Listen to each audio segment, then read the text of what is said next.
Nitai Gaur Premanande. Prabhupada ki. Okay, let's do the Mangalacharan. Am I audible to all the Zoom vasis? Yes, Prabhu. Now you're very clearly audible, Prabhu. Okay, thank you. Om Namo Bhagavate Vasudevaya. Om Namo Bhagavate Vasudevaya. Om Namo Bhagavate Vasudevaya. निगमकल्पतरोर्गलितं फलं सुखमुखातमृतद्रवसंयुतं प्रपत्तिबत भागवतं रसमालयं मुहुरघोरसिका भुविभावुकाः नारायणं नमस्कृत्य नरं चैव नरोत्तमं देवीं सरस्वतीं व्यासं ततो जयमुदीरयेत् नष्टप्रायेषु भद्रेषु नित्यं भागवतसेवया भगवत्युत्तमश्लोके भक्तिर्भवति नैष्टिकी ॐ अज्ञानतिमिरान्धस्य ज्ञानञ्जनशलाकय चक्षुरुन्मिलितं येन तस्मै श्रीगुरवे नमः श्रीचैतन्यमनोभीष्टं स्थापितं येन भूतले स्वयं रूपकदा मह्यं ददाति स्वपदान्तिकं वन्देऽहं श्रीगुरोन् श्रीयुतपदकमलं श्रीगुरोन् वैष्णवांश्च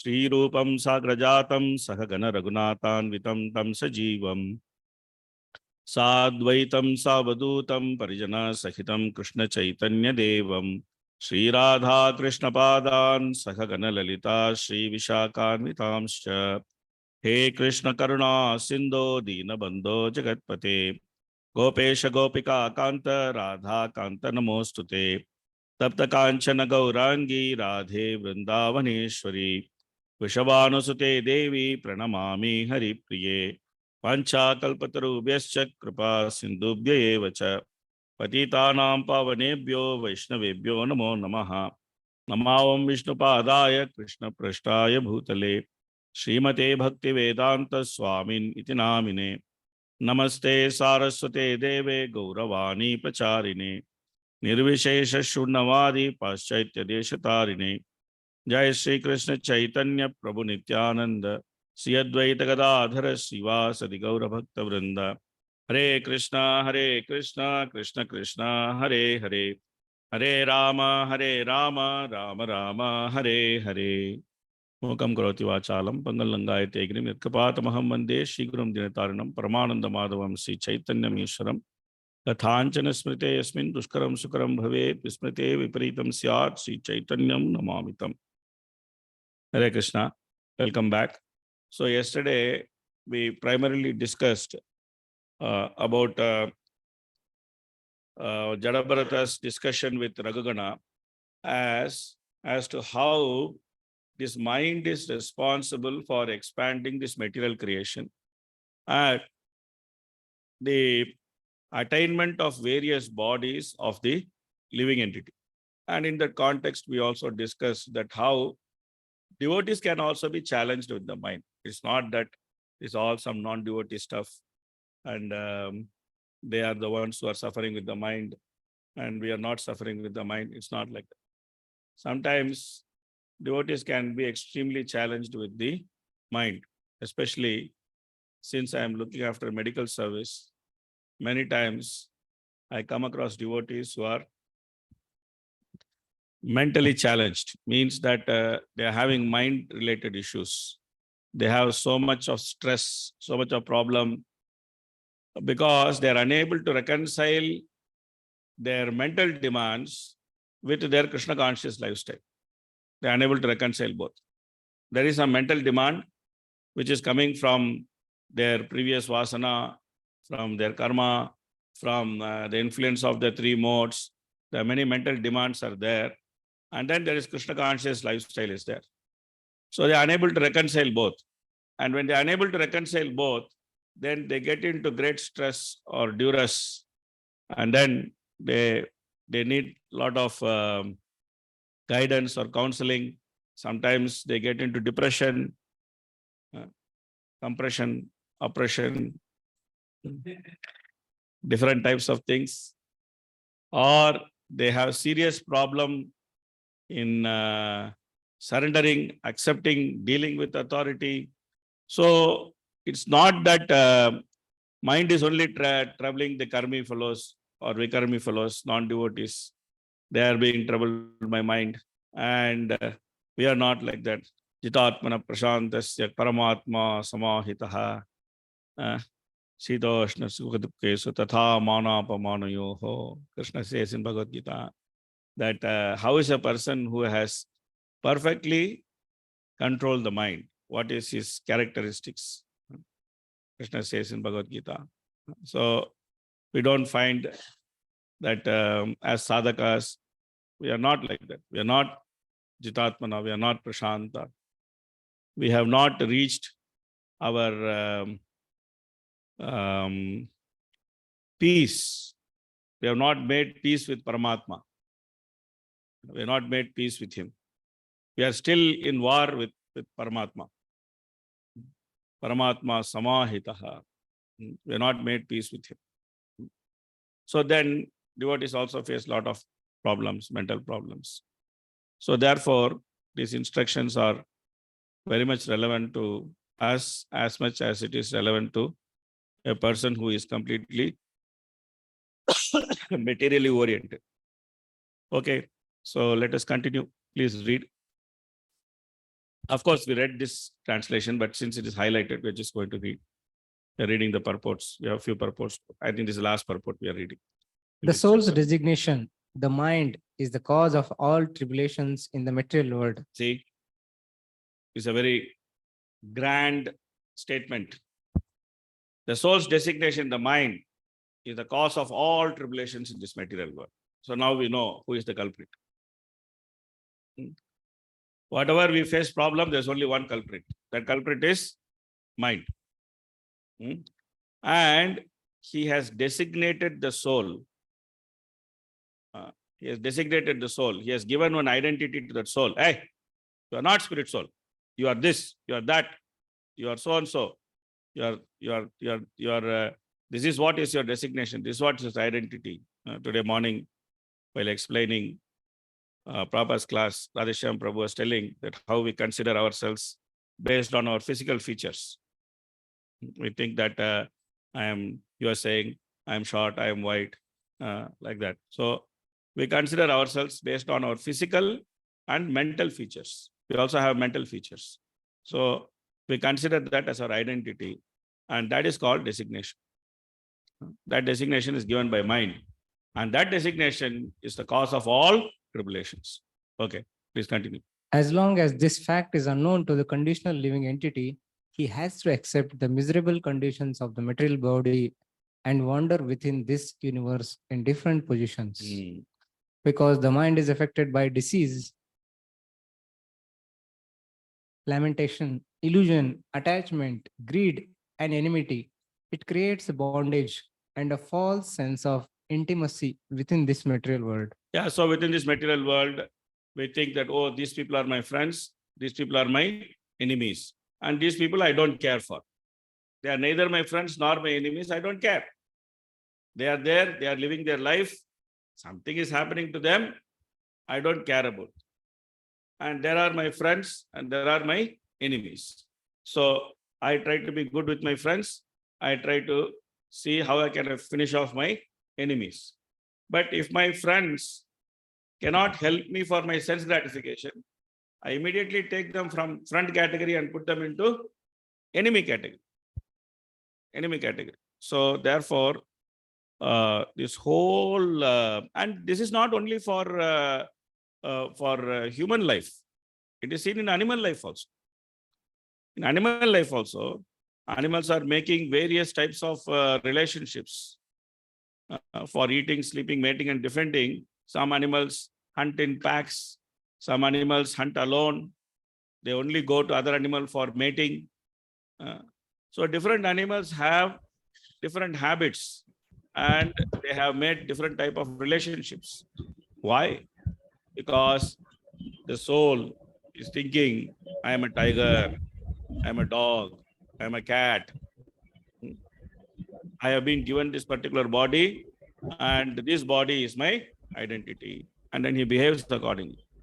And then he makes different types of intimacies or enmities in this particular world. Like this mind is going on and on and on. Okay. This uncontrolled mind is the great enemy of the living entity. If one neglects it or gives it a chance, it will grow more and more powerful and will become victorious. Although it is not factual, it is very strong. It covers the constitutional position of the soul. O King, please try to conquer this mind by the weapon of service to the lotus feet of spiritual master and the supreme personality of Godhead. Do this with great care. Yeah. So we cannot do it casually. If we do it casually, then we'll become victim of mind. We have to do this with great care. And here he very clearly states the mind will grow more and more powerful and it will become victorious. Sometimes you find that one individual has a misunderstanding with another individual. And you bring them together, you try to make them talk. You actually find, as a third party, you can see that actually there is no problem between them. But they are so much against each other because every action of one individual has been interpreted in the mind of the other individual as something against him. If he thinks that, oh, this person is my enemy, or this person is trying to do something to me, even if that person is innocently talking to other person in a very slow voice, talking to him, then this person is crossing. He's thinking, oh, you see, they're talking about me. I'm sure they're discussing about me. That's why when I'm going also, this fellow is not looking only. He is trying to avoid my sight. He is not looking at. They may be discussing something. But this fellow is thinking that they are discussing about me. And someone comes and asks something up to him and he's thinking, oh, this person might have told him something. That's why this fellow is coming and asking this question. What kind of things mind can create? What kind of games mind can play? If we actually allow mind to overcome us, then we find it extremely difficult to actually see what is truth and what is false, because mind will make a very, very strong case of what it wants you to believe. It will not allow you to think with intelligence. It will make a very strong case that this is what you have to believe. And it will show all the evidence. It will show everything to make its case prove correct or strong. But actually, everything may be wrong. Everything may be wrong. It may be just imagination. It may be just imagination. So, in the Vedic literature, there is this example. When a room is bright, you don't have any hesitation in entering into the room. You just enter into the room, you do what you want, and you get out. But when the room is pitch dark, you have a lot of hesitation to enter into the room because you may think, oh, maybe a snake is there inside, or maybe some scorpion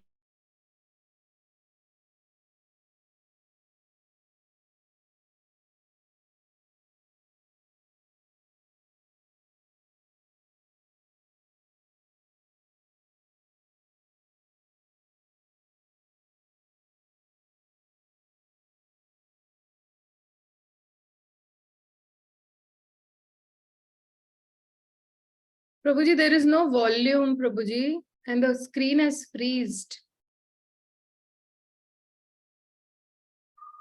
There is power cut here, so it's not working.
So Maya's job is to catch the conditioned soul. So therefore, when the conditioned soul, he become careless in his Krishna consciousness. A very Krishna conscious person, that's very good. But he's careless. When he's careless, then we should become victim of mind. We cannot avoid.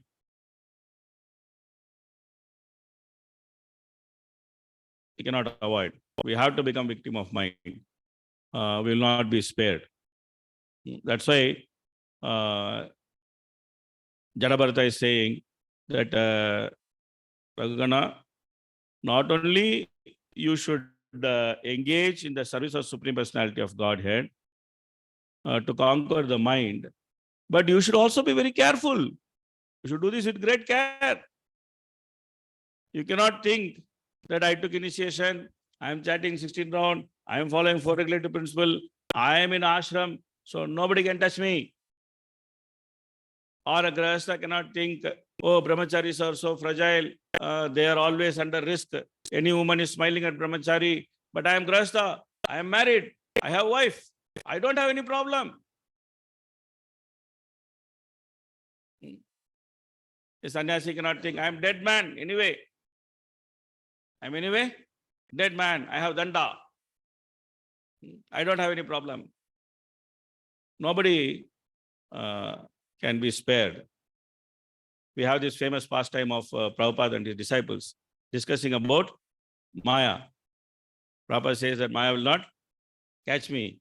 And then he is going and intensely praying.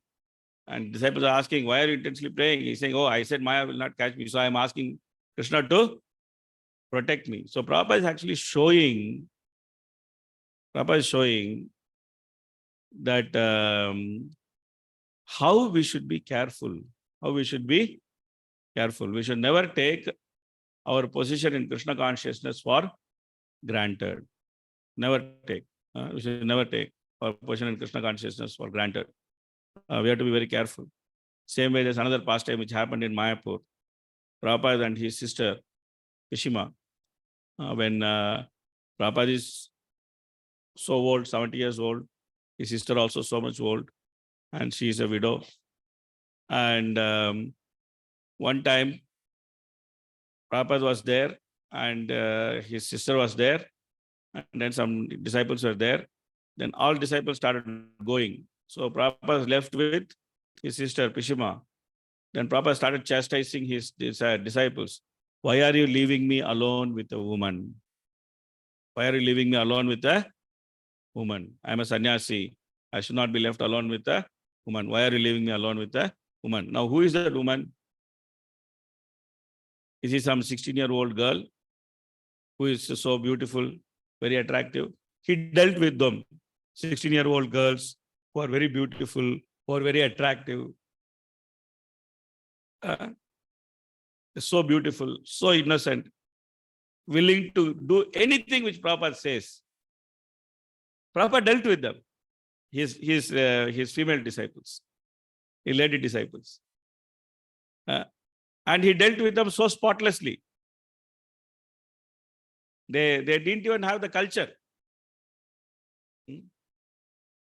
When a woman is beautiful and when she has a lot of love for you and when she has no culture, she is the most dangerous woman. Why? Because the culture moderates the expression of love.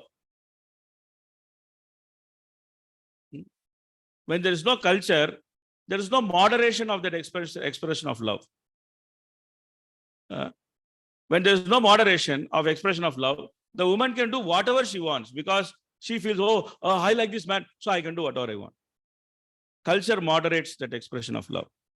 So Prabhupada dealt with such women who had so much of love for him and they were so beautiful and they had no culture.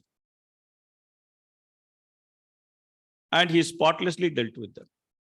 He taught them culture. He taught them how to wear sari, how to cover their head, how to cover their body, how to be chaste, how to actually be in public, what they should do, what they should not. Everything he taught them. And when he is circumstantially alone with his own sister, who is such an old woman, he is chastising his disciples. Why are you leaving me alone with a woman? Prabhupada is actually showing that we should never ever take the mind for granted. He's teaching us practically. He's teaching us never ever we should take the mind for granted. Whenever somebody has taken the mind for granted, then Maya has come and made a breakfast out of him and it has swallowed him. So we should be very careful. Now, this is a very interesting purport. Okay, please read the purport. There is one easy weapon with which the mind can be conquered: neglect. So where does Krishna say this in Bhagavad Gita?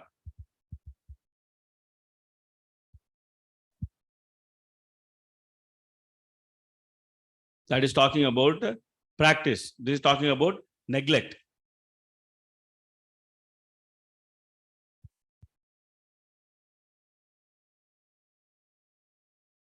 Neglecting the mind. Apuryamanam machala pratishtam samudram apa pravishanti yadvat tadvat kamayam pravishanti sarve shashanti mapnoti na kama kami. Krishna says, just like the rivers enter into the ocean and the ocean remains undisturbed, like that a person should be undisturbed by the various desires which are coming out of the mind. He should not try to fulfill them. He should not become kami. He should not try to run behind every desire and try to fulfill. Mind is very expert. Mind has many cards. You know cards? Nowadays people show cards in the parliament. They write card and then they show in front of speaker. Or they write one card and then they show in social media. This is cards. Devotees also use cards. They use sloka cards. They use mantra card, sloka card. So mind has desire card. Mind can show cards to us. See this, see this, see this, see this, see this, see this. Then you look at that. Arey, what mind is showing? Let's read this card. You just read it. Then immediately the mind is telling, this is yours, this is yours. Take it, take it, take it, take it. Take it, take it, take it, take it. This is yours. This is your thought. You take it, you take it. This is not my thought. This is mind's thought. I am trying to think about Krishna. And mind is telling me to think of something else. So this is mind's thought. This is not my thought. But the moment mind shows that thought, and then we look at it, mind is trying to give ownership of that thought to us. Then it will not end there. The chain will start. The chain of thoughts will start. Oh, from this it will go to that, it will go to that, it will go to that. There will be a whole set of imagination. In the end, what will happen? You will be in that imaginary world and your japa would have gone for a toss. You just start thinking that today, 10 o'clock, I have to go to the class and I have to discuss about Jadabharata. Just mind shows this card, chanting. And then you're already thinking about it. I have to tell this, then the students may ask this question, I have to give this answer, I will ask them this question, then maybe this, then maybe somebody will sleep in the class, how to wake him up. So the whole thought is going in some direction. And then where is japa? Japa has gone for toss. So this is mind. This is mind. It can engage us in Krishna conscious Maya. What Maya? Krishna conscious Maya. It looks very, very Krishna conscious, but it is actually Maya. It is actually Maya. It can engage us in nice Krishna conscious Maya. We should be very careful. So therefore, what Prabhupada is saying, that we should neglect the mind. The mind is always telling us, do this or that. Therefore, we should be very expert in disobeying the orders of the mind. We should be very expert in what? Disobeying the orders of the mind. Okay, next, please read. Gradually, the mind should be trained to obey the orders of the soul. It is not that one should obey the orders of the mind. You see, gradually the mind should be trained to do the reverse. This is where abhyasa comes. This is what Krishna is saying. Abhyasena tu kaunteya vairagyena cha vidyate. So this is where abhyasa comes. This is the training part. The first part is neglect. The first is neglect. The second part is training. You give reverse training to the mind. Hey, Mr. Mind, I am chanting japa. Now you be in japa. You be in japa. We can deal with the class later. When we sit in the class, we'll deal with it. Now you deal with japa. This is what is the time. Now the time is japa time, not chatter time, not the time to plan the class. You now deal with japa. Hear the holy name. Try to think of the meaning of the holy of the Hare Krishna Mahamantra. Ask for service from Krishna. Ask for service from Radharani. Do this. This is your business now. Do this. Do this. So this is trying to train the mind to obey the order of the soul. So then next. Srila Bhaktivedanta Saraswati Thakur used to say that to control the mind, one should beat it with the shoes many times, just after awakening and again before going to bed. In this way, one can control the mind. So what is the meaning of this? So we should take shoe. Tung, tung, tung, tung, tung. What is the meaning of this? And why awake and going to bed? Why? Because generally when we wake up, we form the thoughts for the day. When we wake up, we are already thinking, today I should do this, I should do this, I should do this, I should do this. This is the day, in the beginning of the day, we are forming the thoughts for the day. I should do all these things. At that time, we should be very careful not to give room for mental speculation and try to do activities which are based on mental speculation. Yesterday, the devotee was looking at me and smiling in a very different manner. So today, I should take khabar of him. I will go and meet him and I will ask him, hey, why did you look at me and smile that way? So we should not try to do this kind of things. We should not try to plan activities which are based on mental speculation. So in the beginning of the day, it is very important to see that we don't become mind's victim and start trying to plan activities which are based on the victimization of mind. Same way, in the end of the day, before going to sleep, we are reviewing the whole day's activities. Today, what happened? Oh, this happened, that happened. This fellow told like this, that fellow told like this. Something has remained. Some residual imprints of the day's activities are there, which are coming and they're racing at the end of the day. So those residual imprints again could be simply manovritti, expansions of mental speculation. So therefore, we should be very careful not to give room for such manovritti and mental speculation, and then some thought process which is based on mental speculation. So clean up the mind in the beginning, clean up the mind in the end, and then you can face the day peacefully. This is what Bhaktivedanta Saraswati Thakur is saying.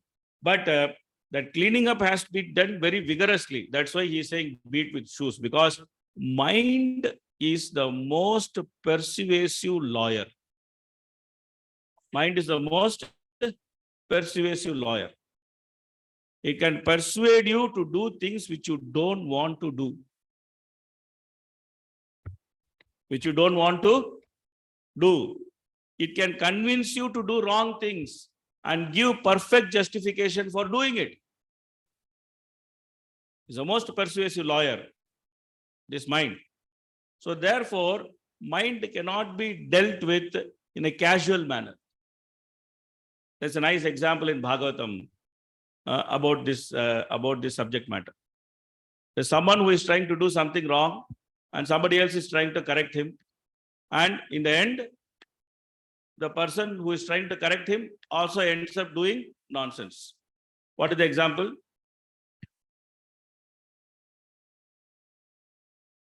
A very classic example in Bhagavatam. Yeah, Kashyapan, Diti. Diti wants to have sex at the inappropriate time. Kashyapa is telling her this is wrong. You should not do it. This is the time Lord Shiva goes rounds with his associates. At this time, if you have sex, you will have demoniac children. Don't try to do this. So he knows. But Diti is too attractive for him to resist. Why? He became victim of his mind. And instead of convincing Diti that she should not do something wrong, he ended up enjoying with Diti. And from what situation? He was actually preparing to offer his evening oblations. He was actually preparing to do his spiritual duties. From that situation, he went to have sex with his lusty wife. Knowing fully well that it is wrong. Knowing fully well that it is wrong. Why? Because there is no determination to control the mind. There is no determination to control the mind. That's why in that purport, if you see, Prabhupada actually says that he is not a first-class devotee. There is no determination to control the mind. Therefore, here Bhaktisiddhanta Saraswati Thakur is saying, not only that we should control the mind, we should not take it as a formality. अरे mind को थोड़ा तो बोलना पड़ेगा, सब लोग बोलता है मन को शिक्षा देने का है, टिंग टिंग टिंग टिंग टिंग टिंग, ओके बोल देंगे. It's not a question of formality. It's a question of being firm. If you are not firm, the mind can drag us to garbage. The mind can drag us to garbage. That's why Bhaktisiddhanta Saraswati Thakur is giving a very, very gross instruction. Beat the mind with shoes. He wrote one nice song, Bengali song, Dushtamana. Dushtamana. Oh, wicked mind. Tumi ki Vaishnava. What kind of Vaishnava you are? Vaishnava ke. What kind of Vaishnava you are? Very, very, very nice song. Very nice song. Every practicing devotee should actually read that book, Vaishnava ke. What kind of Vaishnava you are? Because it shows all the hypocrisies of Vaishnava life. Whatever hypocrisies which are possible in Vaishnava life, everything is listed there. When we read that book, then we can understand that we can become victim of so many different type of hypocrisies within our life. So it's a very nice book. You can try to read it. Okay, please continue, Prabhuji. Gradually, the mind should be trained to obey the orders of this. No, we Another already- bona fide process is to abide strictly by the orders of the spiritual master and engage in the Lord's service. Then the mind will be automatically controlled. Yeah. So this is the easiest way.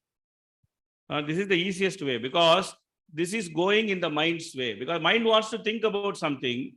So we should think about how to implement the order of the spiritual master or how to implement the order of our authorities. This is non-different from each other. The order of the spiritual master and the order of our spiritual authorities, they are non-different from each other. So therefore, we should try to utilize mind to think how we can do this, how we can do that, how to expand the preaching movement, what kind of new programs we can introduce, how to bring people who have never been addressed. Krishna consciousness has never touched them. How to take Krishna consciousness to them. What kind of challenging programs we can make. Because in India, so much people, billions of people are there. We are still trying to restrict preaching of Krishna consciousness only to the so-called Hindus. We have not touched the Christians, we have not touched the Muslims. While the Christians and Muslims, they are actively preaching to Hindus and converting them. But we are not going and doing reverse process. We are not going to Muslims and preaching to them and then converting them. Or we are not going to Christians and preaching to them and converting them. Not so much.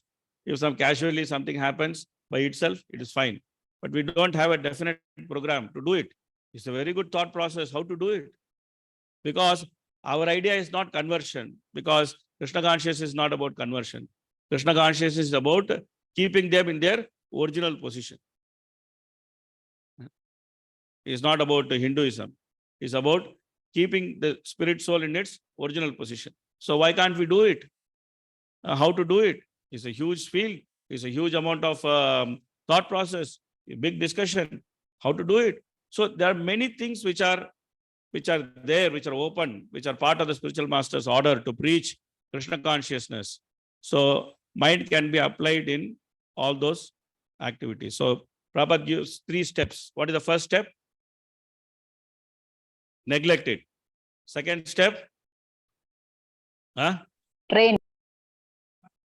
Yeah, train the mind to obey the soul. And in the process, what we should do? Beat the mind with shoes. In the process, you should beat the mind with this. This is one of the training method. One of the training technique. What is one of the training technique? Beat the mind with shoes. Morning, evening, beat the mind with shoes. And till it becomes conducive to hear the order of the soul. What is the third one? Third point? Abide by the order of the spiritual master. So in this purport, Prabhupada gives 3 different techniques to control the mind. All the 3 techniques can be combined and they can be applied for dealing with the mind. Now, Krishna Rupa Mataji has her hand up. She has to say something. Yes, Mataji. Hare Krishna, Prabhuji. Prabhuji, Yes. sometimes we see that the mind, we have decided something, but the mind excels that, expectation.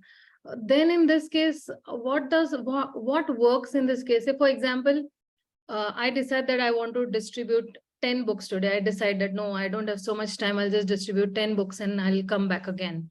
But then somehow or the other you reach the, ground, and then you say, okay, why 10? We'll just, 20. Why, and then the mind gives you a little lalach also, what do you say in English, lalach ko? Greed. That, yeah. Then how does this mechanism work? Sometimes we are really bewildered that we have decided something and we have gone, and then the mind, excels that particular expectation what we have set into our minds. So peripherally, this is positive way of thinking. Peripherally.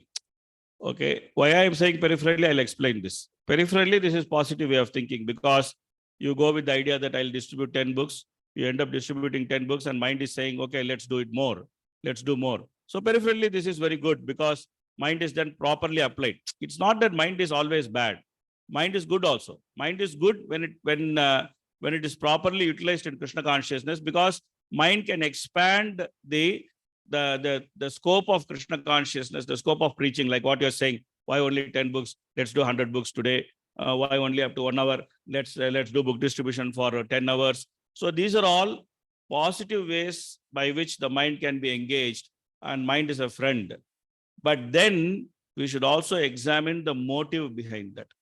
That's why I said peripherally. That what is the motive of the mind? That the mind wants to come back to the temple and say that, see, I went to distribute only 10 books, but I ended up distributing 100, I'm like that, I can distribute so many books just like that. If the mind wants to take that pride, or the mind is simply genuinely engaged in expanding the order of the spiritual master. If the mind is genuinely engaged in expanding the order of the spiritual master, then the pushing of the mind is positive. If the mind is doing something out of mode of passion, then that is something which we should be careful about. So that's what we should see. That where does the impetus come from? The impetus to excel comes from love for the order of the spiritual master, or it comes from Rajoguna.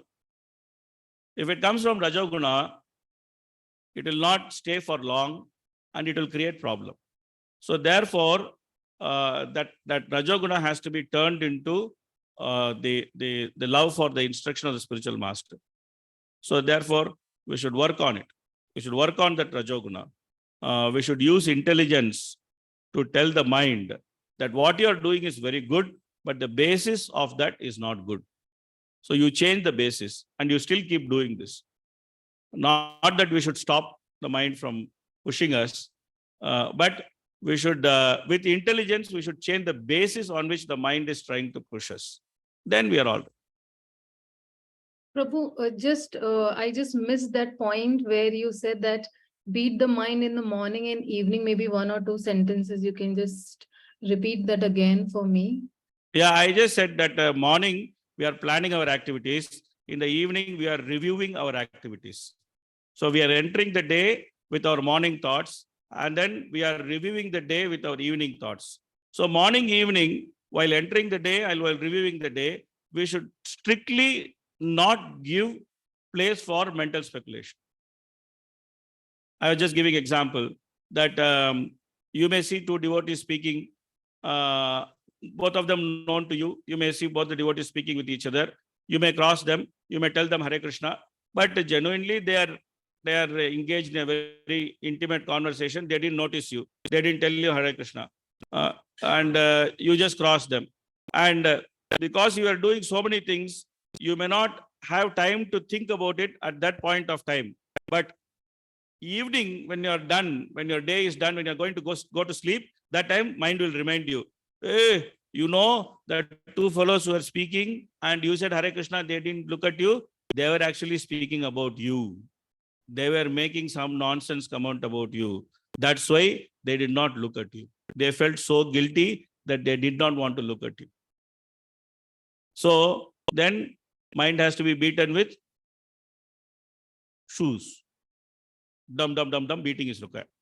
So morning, we should not let mind to interfere with the mental speculation into activities of Krishna consciousness. Evening, we should not let mind to interfere with mental speculation, thinking about what happened during the day. These things naturally happen.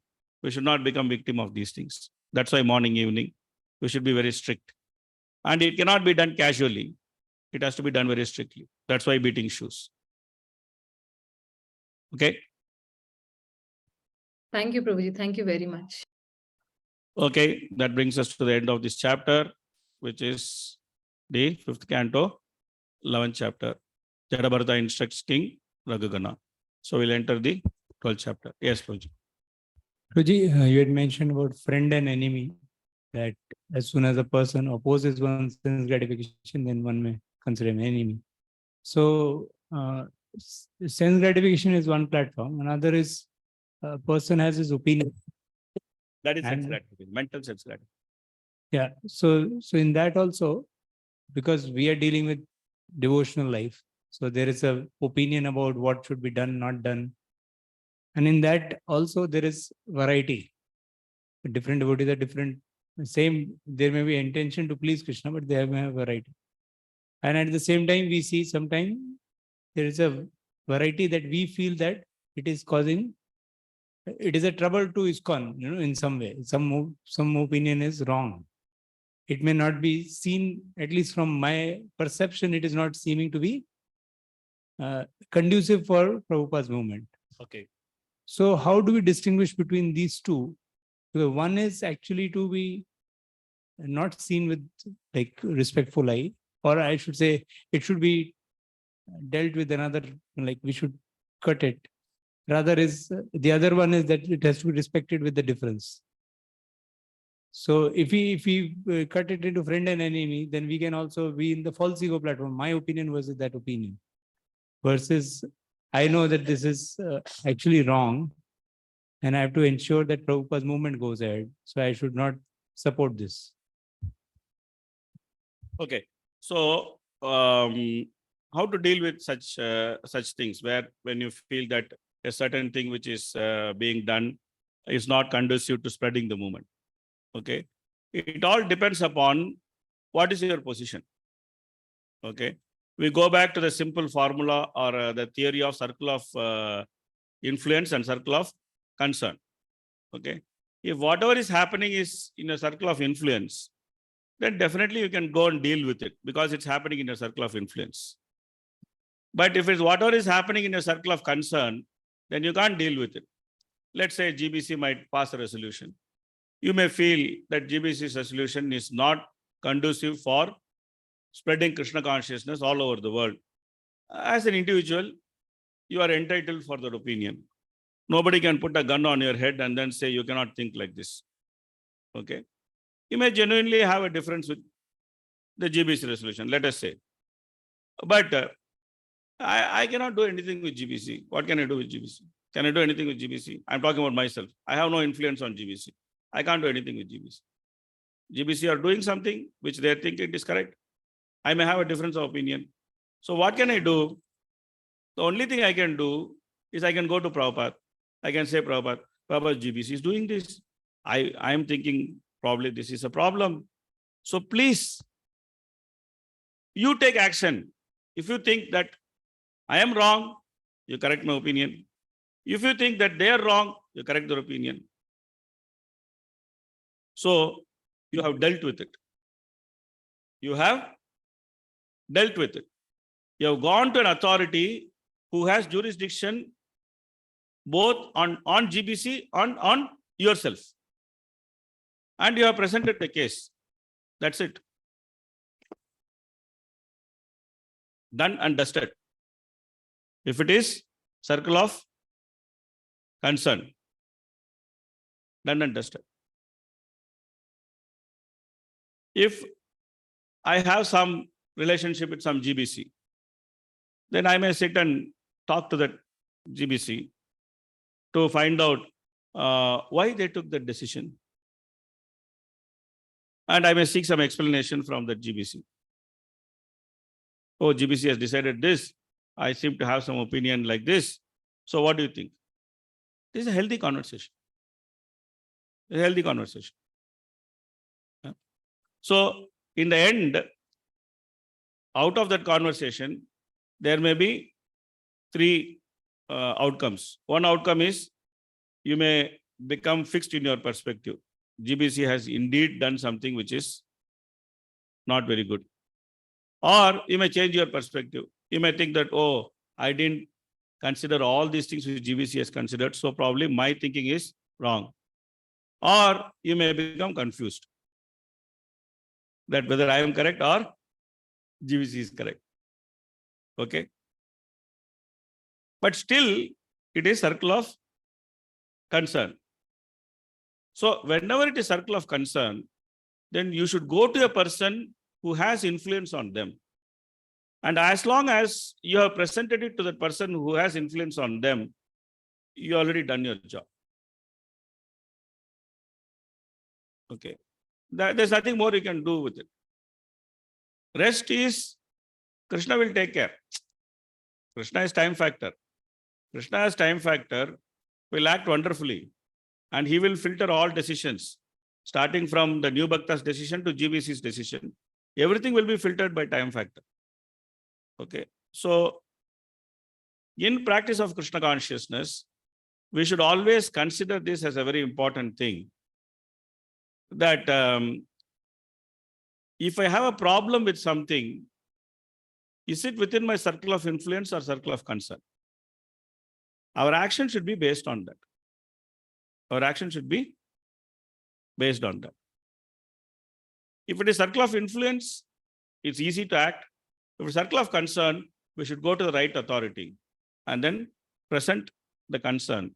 And as long as you have presented your concern and you have presented it to the right authority, that's all you can do about it.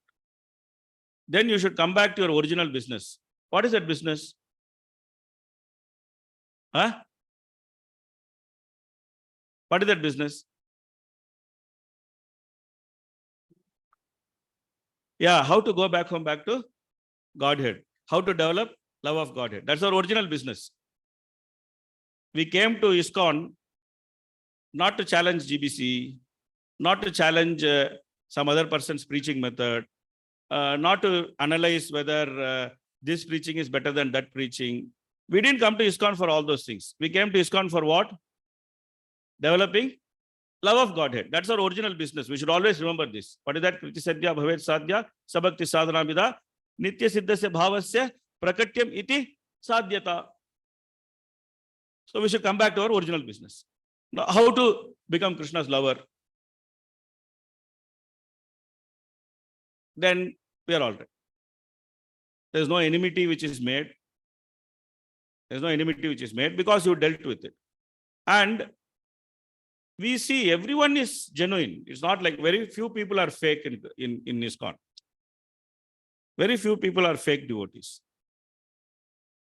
99.99% devotees in ISKCON, they're genuine. They have come because they like the philosophy. Somebody likes Prasad, somebody likes philosophy, somebody likes Sangha, somebody like Kirtan, somebody like deity worship, somebody like the books. They have come here because they have something here. So there's always something to appreciate about everybody. But there's always something to differ also. But when there are things to differ, you deal with them in a certain way, based on how much you can influence them or how much you cannot influence them. There's no need to, oh, this fellow is getting into this type of preaching. Huh? Now he has become my enemy. No need to treat like that. No need to treat him. I have seen that, I don't want to take names, but I saw that I'm talking about two God brothers who are proper disciples. Okay. I saw one of them criticize the other one very heavily in public forum. One proper disciple, sannyasi, criticized another sannyasi very heavily in public forum. But I saw both of them meeting also. Okay. And when they met each other, they are both dealing as if, there's no difference between them. They're so loving to each other. They are so much caring about each other. They are so much, dealing with each other with love and care. That criticism looks like it came from different world.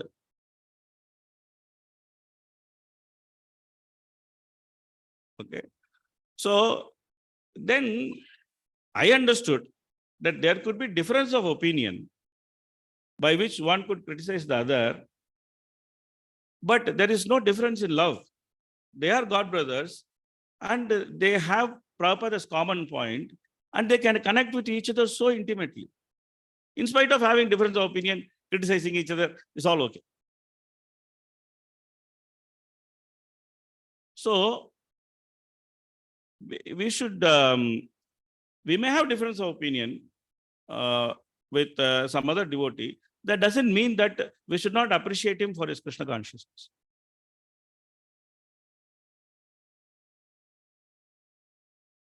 When we have that attitude, then there is no room for mental speculation. There's no room for mental speculation. There's no room for this enmity, friendship, etc. There's no room for these things. But you may align yourself to work with some people more. You may align yourself to work with some people less. That's all okay. It's all practical things. It's all okay. Is it okay? Prabhuji, in this, like right now you shared about two seniors or whatever, GBCs or somewhere. So when you said that one sannyasi criticizes another, but he actually has love. So usually in a situation of most neophyte or new disciples, the sannyasi's opinion makes people averse to the other person. While he may have deep respect for the other person inside, but that inside is not so apparent for a person. So how do we really understand it on a philosophical front that all these opinion is just an opinion between them and actually they deeply respect beyond for a person below?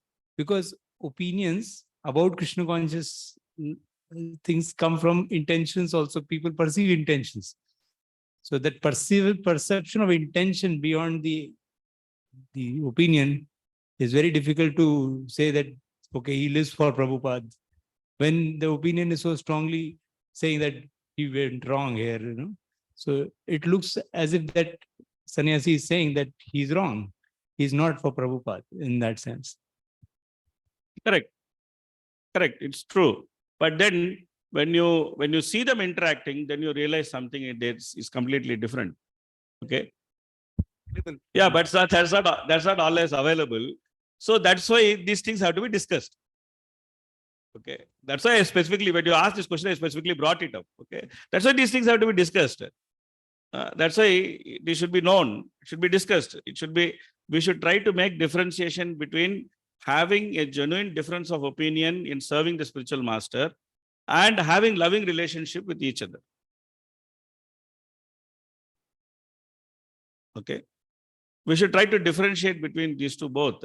That is mature Krishna consciousness. And these things we should learn by such discussions. We should learn these things by such discussion. We should try to practice these things also. By such situation, we should try to practice these things also. Not because I differ with somebody else philosophically, he becomes my enemy. We should not think like that. I may have a philosophical difference. That's okay. And I may subscribe to that opinion very strongly. That's also fine. But that doesn't nullify the fact that he is also trying to serve my spiritual master. I am also trying to serve my spiritual master.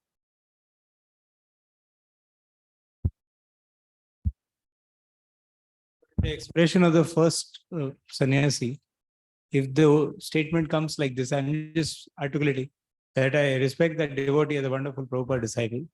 At the same time, on this particular point, I beg to differ. I have a different opinion. I feel strongly. It was not like that. It was blatant criticism. No, that's what I'm saying. So if it comes like that, then it is like, okay, at least both the points are put in black and white. This is. No, it was blatant criticism. So it's difficult for you. No, see, actually. And people actually carry feelings around it. Yeah, but then that's why,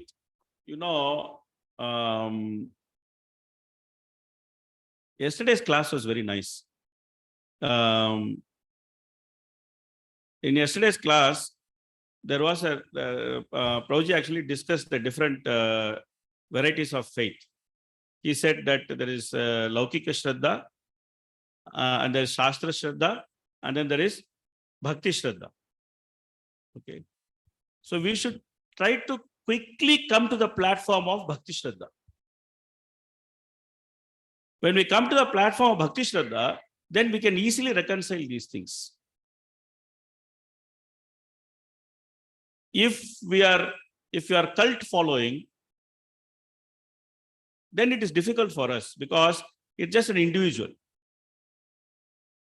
Okay. The individual could be a spiritual master, it could be the most charismatic brahmachari leader, it could be anybody. Okay. But when your Krishna consciousness is dependent on one individual, then everything around that individual affects you. But if your Krishna consciousness is based on understanding of the Shastric conclusion of bhakti, then you understand that that individual has significantly contributed towards that faith for you. So you have great respect for him. But everything happening around him, you can actually see through the eyes of the Shastra. That's what yesterday Prabhu was saying, that you should have Shastra Chakshu. That's missing. That's missing. There is more and more cult following. Like we get attracted to an individual and the individual's presentation of Krishna consciousness. Then we get attracted to the individual than to the Krishna consciousness.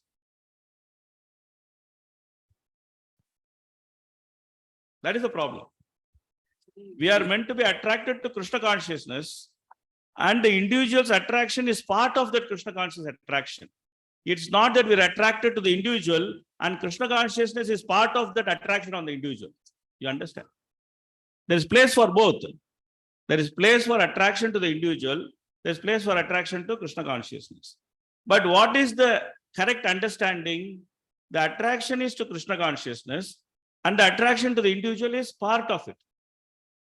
It's not that it's attraction to individual and attraction to Krishna consciousness is part of it. This is mental speculation.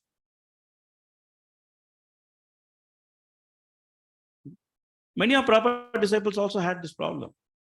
That's why when Prabhupada left, they couldn't stay in Krishna consciousness.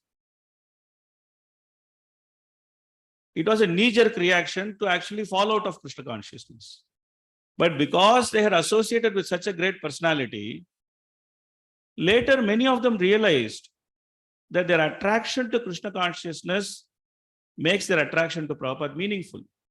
And when they have that attraction for Krishna consciousness, they are never going to be bereft of Prabhupada's association. So they all came back. When they figured this out, they came back because they understood by serving the instruction of the spiritual master, they could actually associate with the spiritual master. So this is very important. It's very important. As long as we don't understand this, as long as our Krishna consciousness is dependent on individual attraction, which is not the bhakti shraddha, then we'll always have problem. We'll always have problem. Guruji, can you please elaborate it a little more? Because we understand it. Shastra only says that, for example, take shelter of bona fide spiritual master. Now a disciple may be attracted towards the spiritual master. So here also there is he's attracted to a personality. So if something wrong is happening with the spiritual master or something, so how the disciple will not be affected? So can you please elaborate this? So the spiritual master is not an independent personality. The spiritual master is part of a group of personalities. Okay. He is an individual and he is a tattva. Guru is an individual and Guru is also tattva. Vande Gurun Isha Bhaktan. So he is individual, but his individuality has meaning because he is part of tattva. Standalone, his individuality has no meaning because that is material. Everybody has a standalone individuality. That individuality has no meaning. He may be very charismatic. There are many charismatic leaders in the world. For example, there's a politician. Millions of people follow him. He has bigger following than any ISKCON leader. A politician has bigger following than any ISKCON leader. Millions of people follow him. But what is the value of that following? According to Bhagavatam, what is the value of the following? Soveshwarahostra karai samsuta purusha pashu. These fellows are human animals. Nayat karna patao peto jato nama gadagrajaha. What makes the following of the spiritual master or attraction to the spiritual master so valuable? That he is part of tattva. He represents Krishna's will to take back the conditioned soul from the material world to the spiritual world.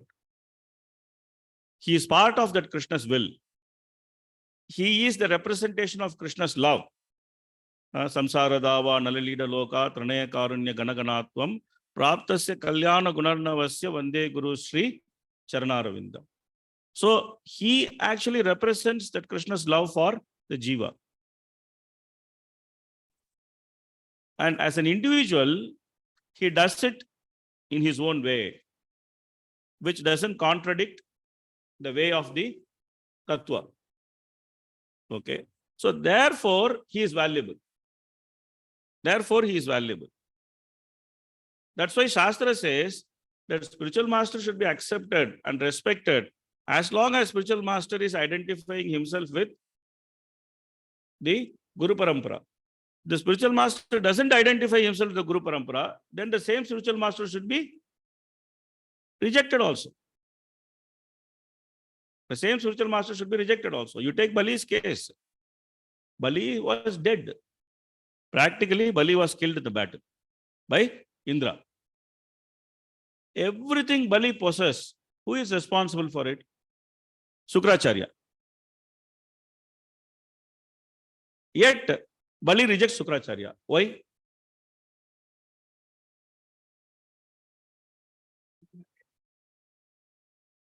Why?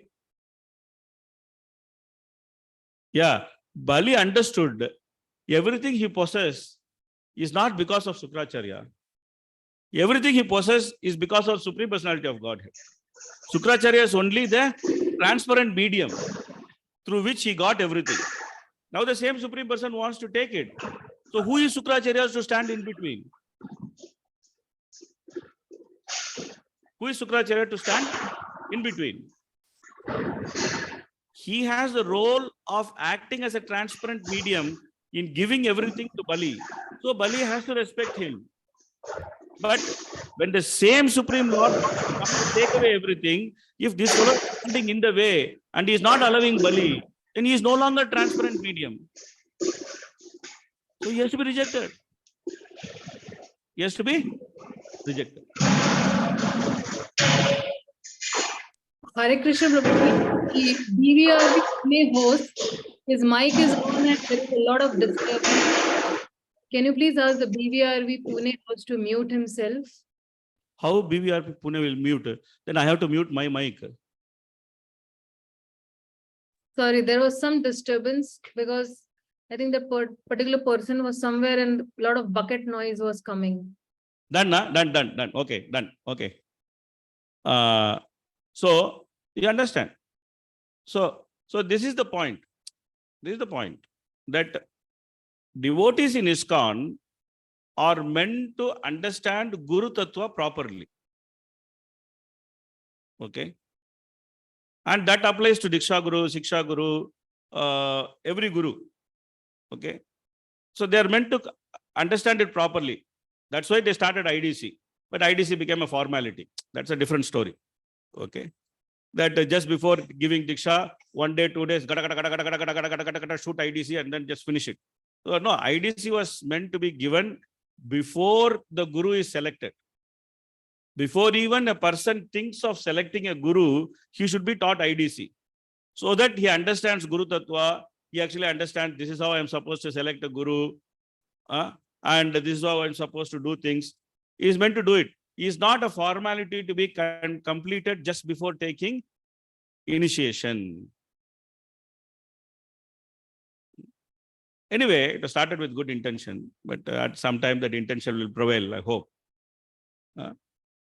But the point is that we should, at least after coming into Krishna consciousness, after spending a certain amount of time, we should understand all these things. And we should not be so much disturbed by certain differences which exist between different group of preachers, etc. We may have our own preference. That's okay. It's not that we don't have our preference. I have my preference.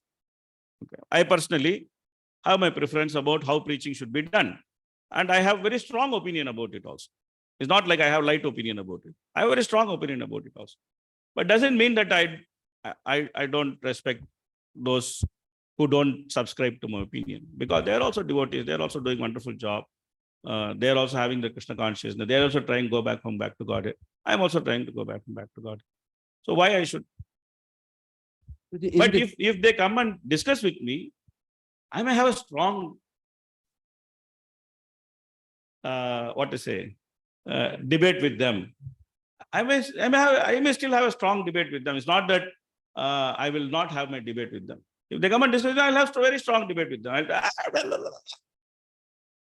But in the end of the day, that debate is limited to debate. That's how Brahmanas are supposed to be. After that, sit and eat prasad very peacefully together. This is how Brahmanas are supposed to be. You can have difference of opinion philosophically, but you should sit and, as long as they are Vaishnavas. They are Mayavadis, you should not. But if they are Vaishnavas, you can sit and eat prasad together. It's just brotherly fight. There is difference between fight between brothers and a fight between a chaste woman and a prostitute. Okay. Whenever there is difference between Vaishnava Sampradayas or difference between within one movement, difference between this preaching, that preaching, This is all brotherly fight. We can fight with each other. We have the same father. We can still sit together, have lunch. There's no problem.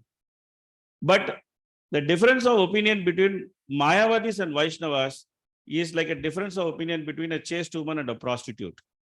Mayavadis are prostitutes. We are chaste women. We have only one husband, is Krishna. Mayavadis think that everybody is husband. They are prostitutes. We can never mix with them. We can never sit with them. We can never eat with them. It's not possible. It's not possible. So as long as the dispute is within brothers, we can forget the dispute and have nice relationship also. So that's how we should be. So it is our duty to train people like that. Now, because you're all leaders, you're all training so many people. It's a duty to train people like that. People should be trained, devotees should be trained like this. They should know that they are meant to develop faith in the process. And the individual should become part of the process. It is not that they develop faith in the individual and the process is part of the individual. It never should be like this. Never should be like this. Okay. Okay. Now, Raghugana cannot make head or tail of whatever Jadaparta has said. Because the whole discussion was about what is the duty of a king, whether he is entitled to chastise someone or not chastise someone, how to, take people to proper path, and all these things. That's his point. That's his point. That's where he started. And then Jadabharata gave a whole discussion, whole lecture about this is mind, that is mind. So now Raghugana is thinking, Arey, what is this? I asked for something, I got something else. It's very nice to hear good philosophy, but I can't find relevance to my questions and your answer. I can't find relevance to this. So Raghugana is a little bit confused person. So he is going to ask some question. Okay, please read translation. King Raghugana said, O most exalted personality, you are not different from the supreme personality of Godhead.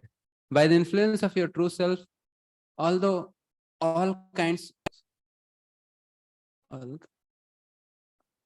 of contradictions in the Shastras have been removed, in the dress of a friend of a Brahmana, you are hiding your transcendental blissful position. I offer my respectful obeisances unto you. O best of the Brahmanas, my body is filled with dirt. Just 1 second, Roji. With dirty things, and my vision has been bitten by the serpent of pride. Due to my material conception, I am diseased. Your nectarian instructions are the proper medicine for one suffering from such a fever, and they are cooling waters for one scorched by the heat.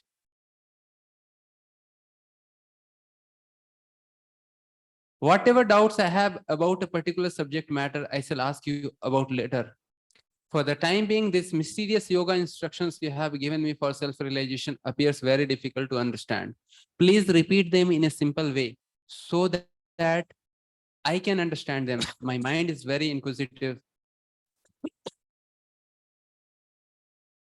and I want to understand this clearly. Yeah, so now he can't relate to what he asked and what Jadabharata answered. Yes. And even what Jadabharata answered, it looked very nice to hear, but he could really not grasp the essence of it. Yes. Because Jadabharata's answer was not direct.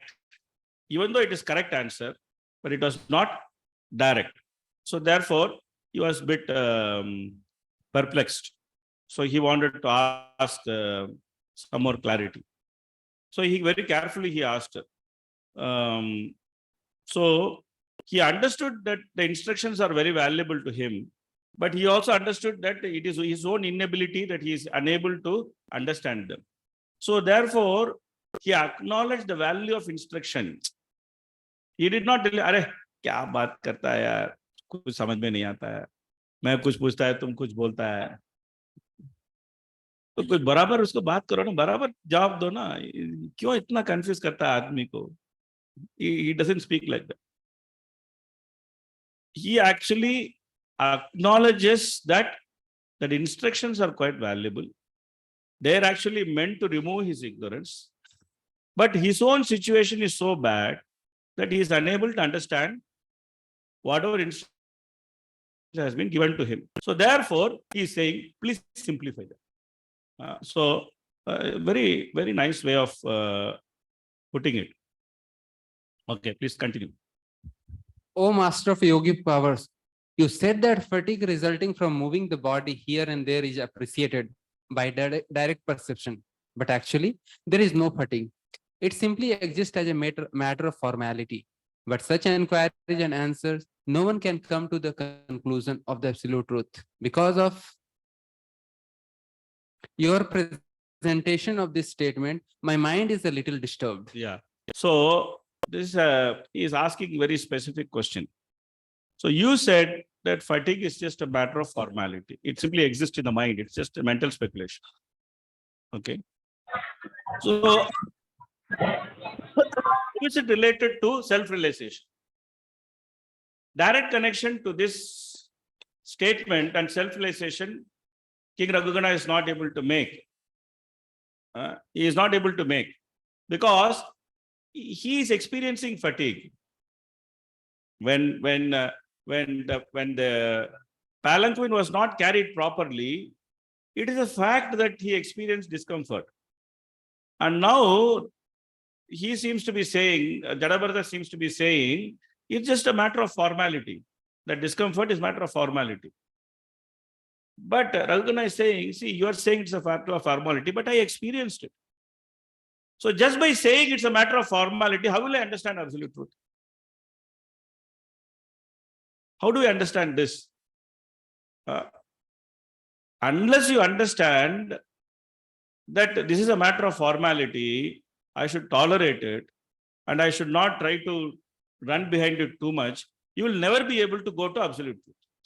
That is the point. That's why in the beginning, when Krishna speaks to Bhagavad Gita to Arjuna, what is the first instruction Krishna gives to Arjuna?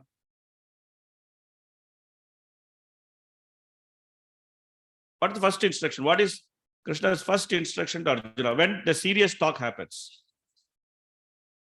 He's just So what is the meaning of that instruction? Stop talking nonsense. This is the first instruction. Krishna tells Arjuna, because the conditioned soul is so much engrossed in talking nonsense that he doesn't hear good instructions only. And that nonsense is based on availability and non-availability of sense gratification. If you see, everybody is talking. There is some big talk show which happens. Somebody bangs the table and then says the nation wants to know what is happening. But what these guys are talking? They are simply talking nonsense based on availability and non-availability of sense gratification. That nonsense talk has to be stopped. In the Bhagavatam, in the beginning, the same point Sukadeva Goswami makes. He says, Shrotavyadini Rajendra, Ranam Santi Sahasrasaha, Apashyatam Atmatattvam, Griheshu Grihamedinam. He says 10,000 questions these people are asking, but everything is simply on the basis of availability and non-availability of sense gratification. Arey, stop, no. You first stop this. Then you can hear something of sense and ask some correct question. Otherwise, you will keep asking, where is my sense gratification? Where is my sense gratification? Why it is not there? Why it is there? Nidriya hrete naktam vivayana vavayaha dive chate haya rajan kutamba bharnena va. So first point, anybody who wants to become serious in spiritual life, what they should do, they should stop talking nonsense, which is based on availability and non-availability of sense gratification. What is the second instruction which Krishna gives to Arjuna? What is the second instruction? Huh?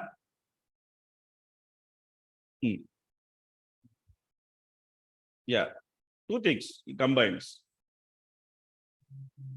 He says that soul is eternal, body is temporary and changing.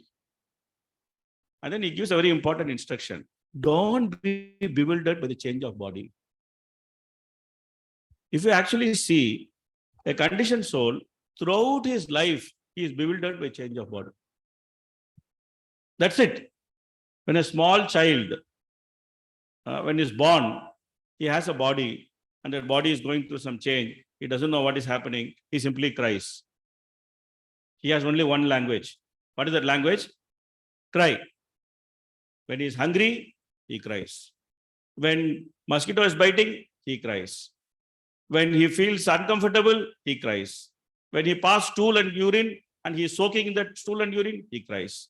He has only one language. He just cries. He is so bewildered by what is happening to his body. But when that child grows up to become a teenager, then again he is bewildered by not one body, he is bewildered by two bodies. He is thinking, hey, my body is like this, but the girl's body is different. I have a boy's body and there is a girl's body. That physique is different, my physique is different. So he gets so bewildered by the girl's body. He's thinking, oh, how that body will be, what that body will look like. If I touch that body, how it will be. What can I do with that body?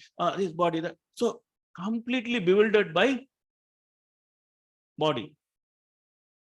And from teenager, he becomes young man. He gets married to young woman.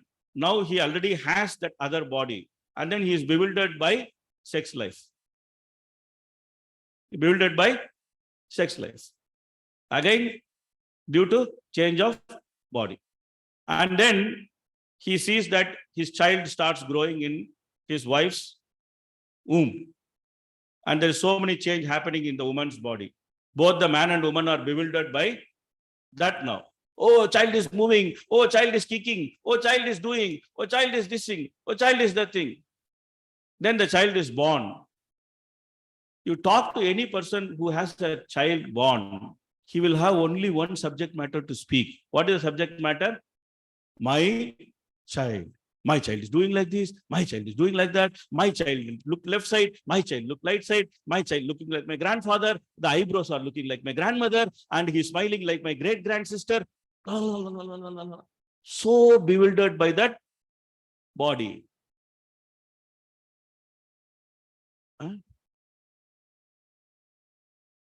And then he become middle-aged. And he starts thinking of the comforts of his body. He's thinking, oh, I should have this car, I should have this house, I should have this person, I should have that person. The fellow is bewildered by body. And in the end, he goes to old age. Again, I have diabetes, I have blood pressure, I have this, I have that, I have heart attack, I have sinusitis, I have that, this problem, I have that problem. So he's so interested in talking about his body. The fellow from beginning to end is bewildered by body. That's why Krishna is telling Arjuna, don't be bewildered by this change of body. It will take its own course. It will take its own course. Don't be bewildered by change of body. And then what is the third instruction he gives? The third instruction. That is the second instruction. That is, don't be bewildered by change of body, become dhira.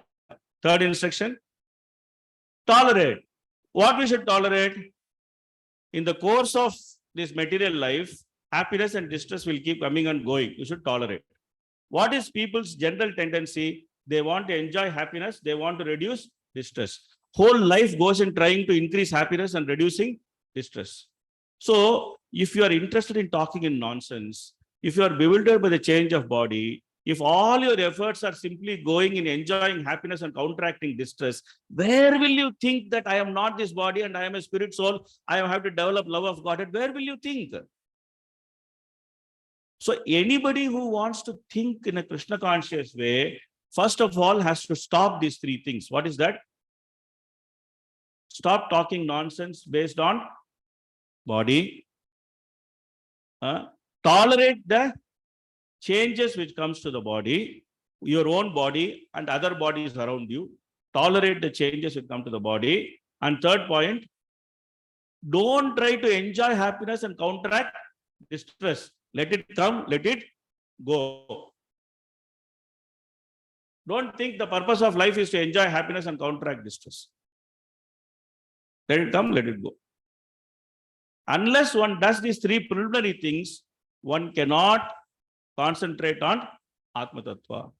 This is what our Jadabharata is trying to tell Raghugana, that stop this mental vritti. And all these three things is happening because of what? Because of the manovritti. Talking nonsense, getting bewildered by body, unable to tolerate the changes of happiness and distress is all because of manovritti. And that's what our Jadabharata is trying to tell Raghugana. Unless you stop this manovritti, unless you stop all these nonsense activities of the mind, you really cannot understand Krishna consciousness. But because Raghugana is so absorbed in his bodily conception of life that he is unable to appreciate the gravity of that instruction. He is thinking still body is reality. So therefore, he is saying that can you please explain it in a way I can understand it better? So that is his confusion.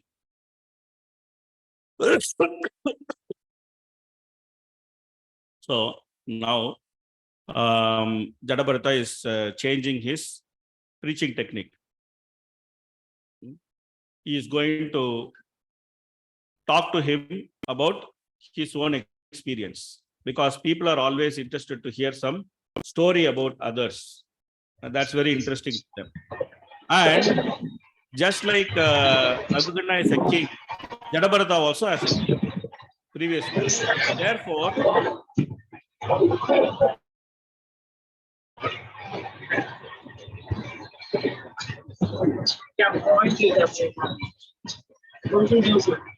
somebody is cooking.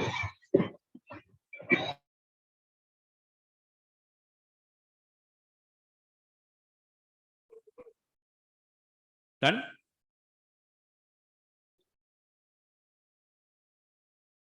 You have suppressed the voice of people who want to express themselves.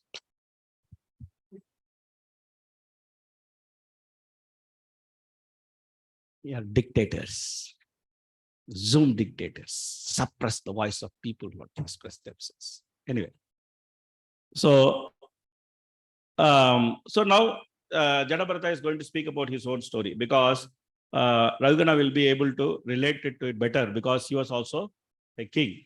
So now you're also king, I am also king. So then we are Sajatiya Sangha. You can relate with me better. So he's going to tell him his previous story. Okay, please read. The self-realized Brahmana, Jadabharat said, among the various material contaminations. One second. Yeah, okay. Read. The self-realized Brahmana, Jadabharat said, among the various material combinations and permutations, there are various forms and earthly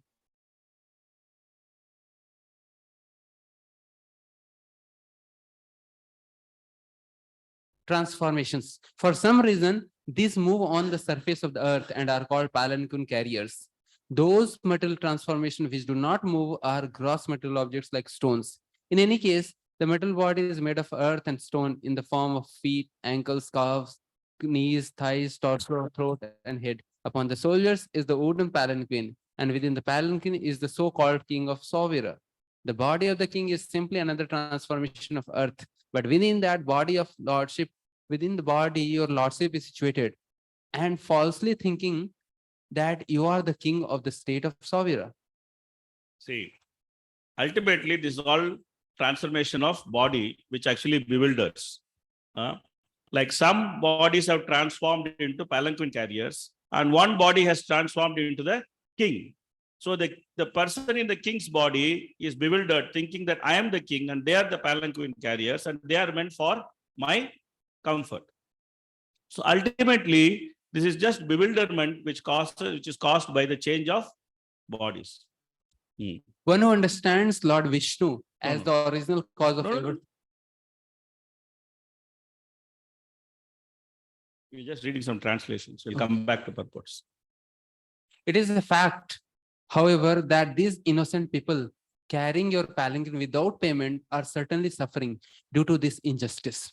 Their condition is very lamentable because you have forcibly engaged him in carrying your palanquin. This proves that you are cruel and unkind. Yet, due to false prestige, you are thinking that you are protecting the citizens. This is ludicrous. You were such a fool that you could not have been adored as a great man in any assembly of persons advanced in knowledge. So now, because he wanted to be directly told, now he is getting direct knowledge. He's like, "Arey, you want direct? Take it direct." Okay.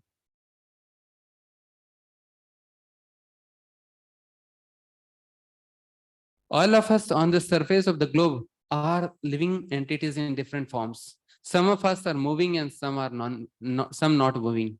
All of us come into existence, remain for some time and are annihilated when the body is again mingled with the earth. We are all simply different transformations of the earth.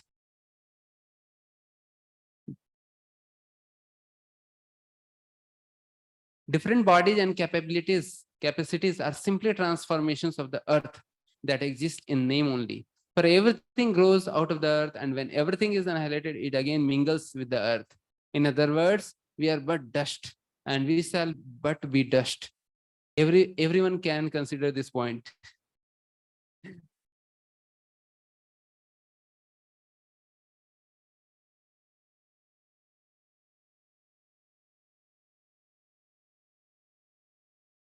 One may say that varieties arise from the planet Earth itself.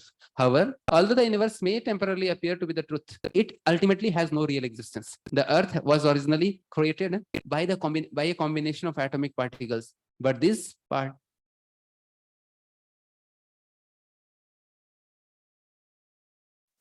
particles are impermanent. Actually, the atom is not the cause of the universe, although some philosophers think so. Who are these philosophers? These philosophers are Vaisheshikavadis. The Vaisheshikavadis think that atoms are the ultimate cause of creation. It is not a fact that the varieties found in this material world simply result from atomic juxtaposition or combination.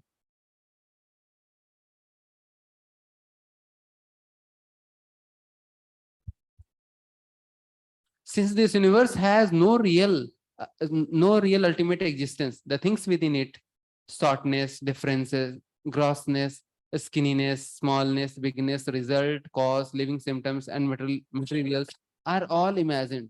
They are all parts made of the same substance, earth, but they are named differently. The differences are characterized by the substance, nature, predisposition, time, and activity. You should know that all these simply mechanical manifestations created by material nature.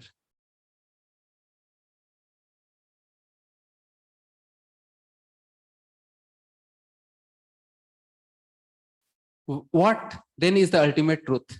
The answer is that non-dual knowledge is the ultimate truth. It is devoid of the contamination of material qualities. It gives us liberation. It is the one without a second, all pervading and beyond imagination. The first realization of that knowledge is Brahman. Then the Paramatma and Super Soul is realized by the yogis who try to see him without grievance. This is the second stage of realization. Finally, full realization of the same supreme knowledge is realized in the Supreme Person. All learned scholars describe the Supreme Person as Vasudeva, the cause of Brahman, Paramatma, and others. So he is the substance. He is the substance. And rest of everything is simply shadow in this material world. So when we think the shadow as reality, then we are bewildered. And we make different rules and regulations considering the shadow as reality. And then we think that those rules and regulations are actual rules and regulations. And those rules and regulations, they come in the form of the four aspects, which is dharma, artha, kama, and moksha. But they're actually not the substance. They are simply the rules and regulations within the shadow. So therefore, in the beginning itself, Bhagavatam rejects all of them as cheating. And then Bhagavatam establishes that the actual substance and the relationship with that substance, Vastava Matra Vastu Shivadam, that is the actual cause of auspiciousness. That is the cause of auspiciousness. As long as that substance is not understood, appreciated, related to, and served, there will be no auspiciousness in this world. So therefore, he is saying that this is what is the reality. What you think is not the reality. So how to get to that reality? This is the shloka which I think you all have to memorize. So let's chant this shloka together.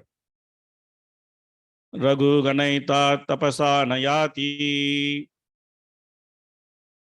Nachejya Nirvapanat Grihatva Na Chandasa Naiva Jalagni Shuryair Vina Mahatpada Rajobhishekam. So you're not going to get it by any other means, but by association with great devotees. Please read the translation. Unless one has the opportunity to smear his entire body with the dust of the lotus feet of great devotees, one cannot realize the absolute truth.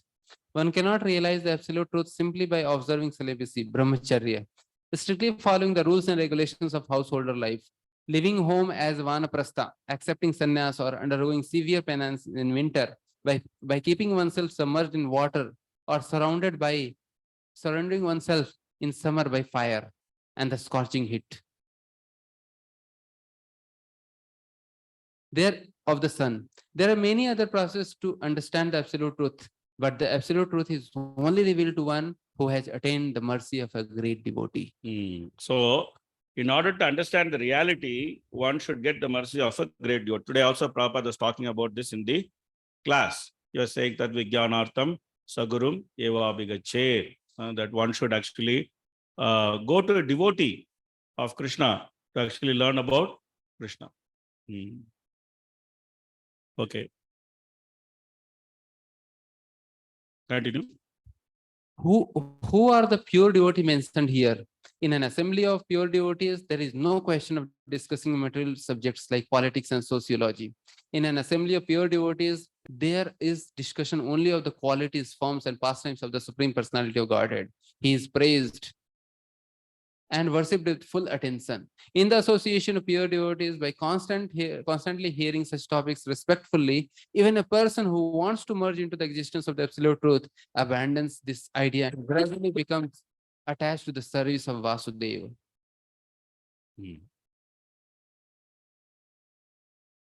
In the previous birth, I was known as Maharaj Bharat.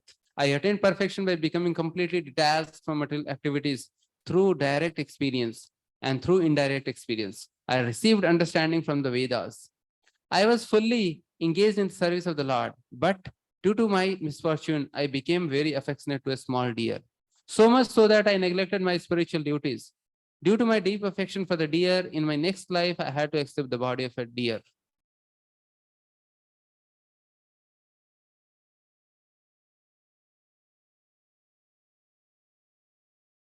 My dear heroic king, due to my past sincere service to the Lord, I could remember everything of my past life, even while in the body of a deer.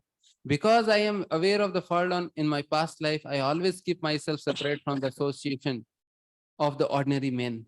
Being afraid of their bad, materialistic association, I wander alone, unnoticed by others.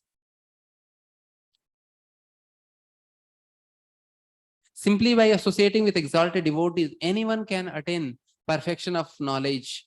And with the sword of knowledge can cut to pieces the illusory associations within this material world. Through the association of devotees, one can engage in the service of the Lord by hearing and chanting, Shravanam Kirtanam. Thus, one can revive his dormant Krishna consciousness and, sticking to the cultivation of Krishna consciousness, return home back to Godhead even in this life. So this way, he gave him direct instruction by citing his own example and citing the example of Raghugana. So he clarified to him that why he spoke so much detailed about manovritti, the expansions of mind. So he directly told him that by the expansions of this mind, you are thinking you are king, we are palanquin carriers, you are trying to impose your will upon us, thinking that this is your God-given right to impose your will upon us. But ultimately, this is all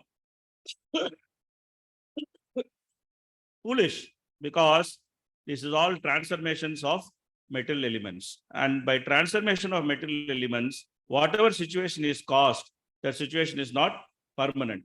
If one thinks that a situation caused by the transformation of material elements is permanent, and that is the only reality, and try to act according to that reality, he is simply a fool. He is simply a fool. So now, how to accept that reality which is permanent? Then he gave him the solution that you have to accept the reality by surrendering to devotees. And he himself said that my own life is an example, that I was able to give up this material world by direct perception and also by indirect perception from Vedic knowledge. That's what he said. From Vedic knowledge, he understood this material world is of not substance. And directly also he experienced being a big king, having a big family, big army. Directly also he experienced the impermanence of material nature. By direct perception and by Vedic knowledge, he gave up. He took up devotional service. And what was his problem? His problem was he did not have association. And because he did not have association, even though he was properly situated, he became victim of his own mind. And because he became victim of his own mind, then he had to accept the body of a deer. And now he's so careful that he doesn't want to fall into bad association. In the body of a deer, he took proper association. He came to the Pulahashram. He stayed with the sages. He heard Bhagavatam. He had proper association.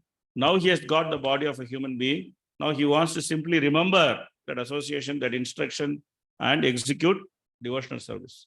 But why did he speak then?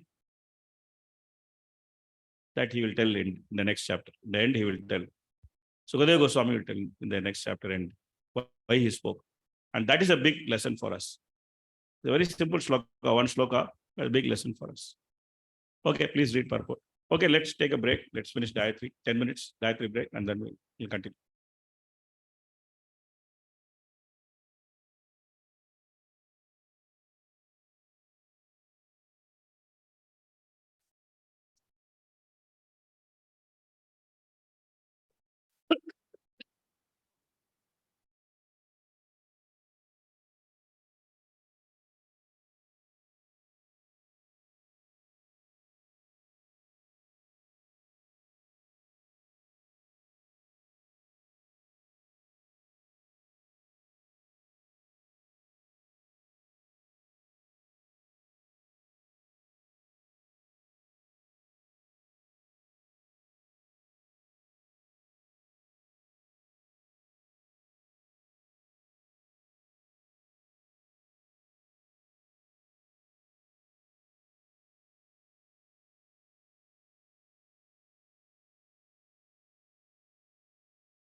Okay, let's start. Hare Krishna, Krishna Krishna, Hare Hare, Hare Ram, Ram Ram, Hare Hare. Please read purports highlighted.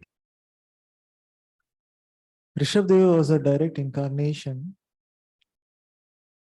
of the Supreme Personality of Godhead, the cause of all causes.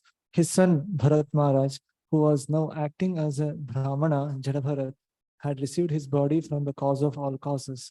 Therefore, he is addressed as Karana Vigrahaya.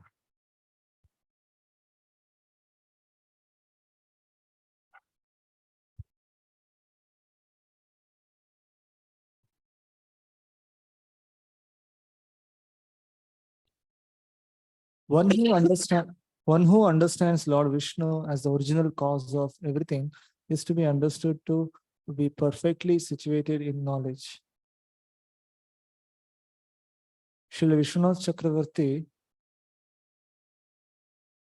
gives an example of a child heavily decorated with ornaments. Although the child's body is very delicate, he does not feel fatigue, nor do the parents think that his ornament should be taken away.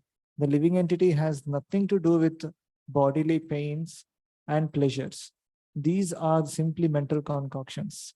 Material combinations and permutations may be a matter of fact in worldly dealings, but actually the living force, the soul, has nothing to do with them. So this is the answer to his question, that the pain, the pleasure, which is experienced by the living entity is factual. It's factual. The pain and pleasure is factual.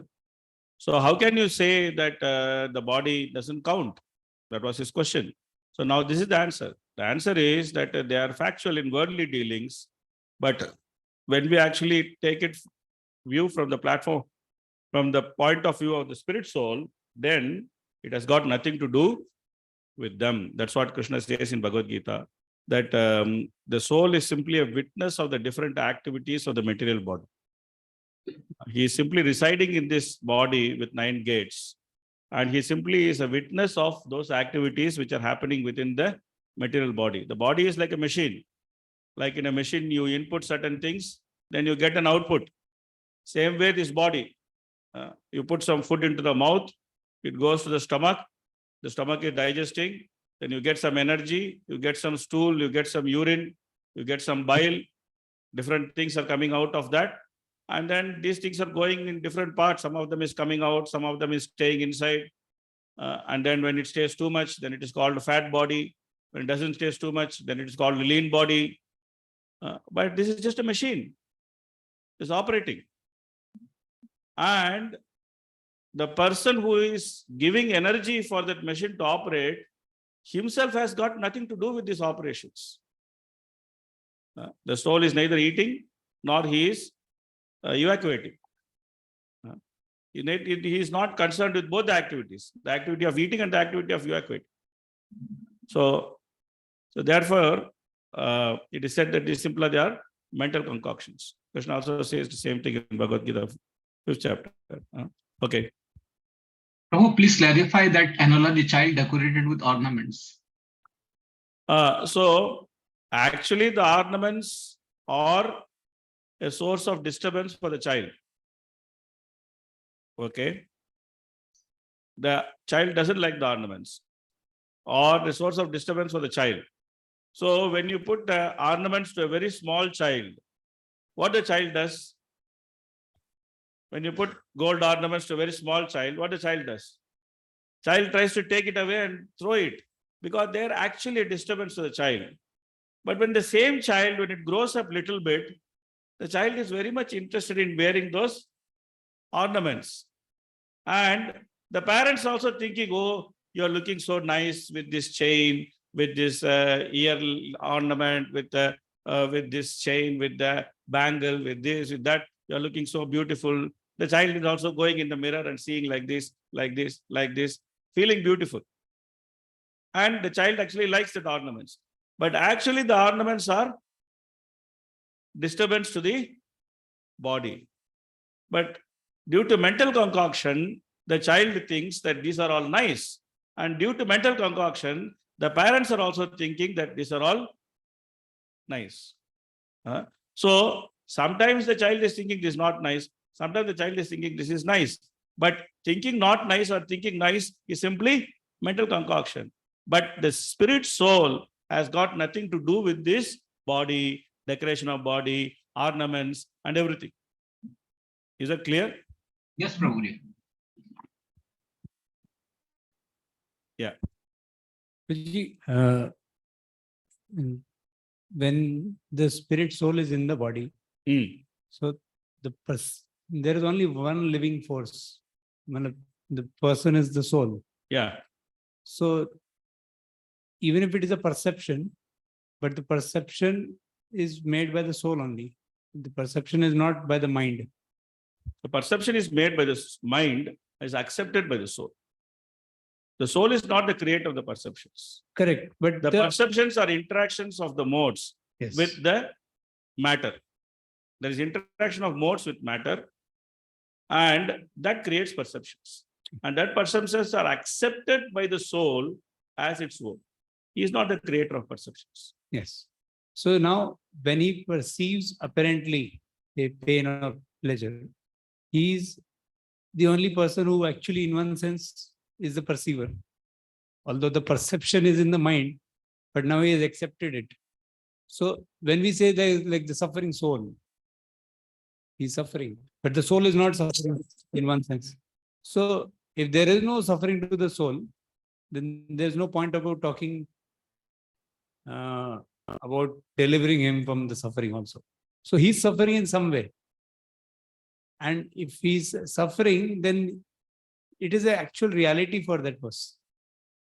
So how do why do we really talk so much about that it is not him? You know, it is like the statement, no, that the soul is separate from all this pain and pleasure, because it's reality for him till he's in the bodily conception.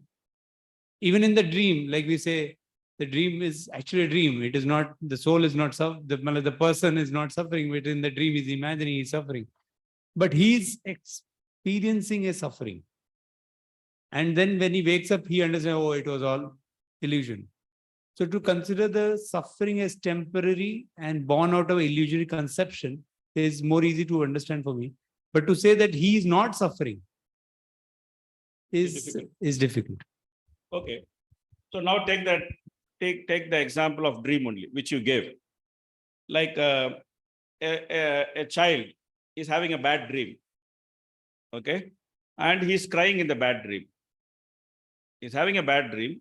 And because of that bad dream, he's crying. It's quite common. Sometimes children have bad dreams and then they cry. So what the mother does,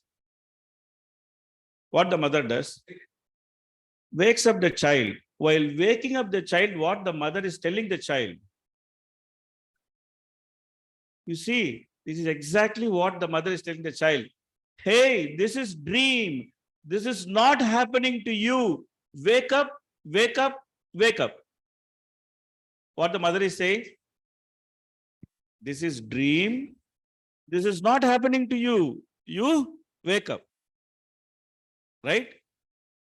The process of waking up the child from the dream is to actually make him understand that that is not happening to him. If you don't tell the child that this is not happening to you, how the child is going to wake up out of the dream? If the mother tells the child, oh, this is dream. In the dream, it will get resolved. Don't worry, don't worry, don't worry. Is it going to help the child? It's not going to help the child. Necessarily, the mother has to tell the child, this is not happening to you.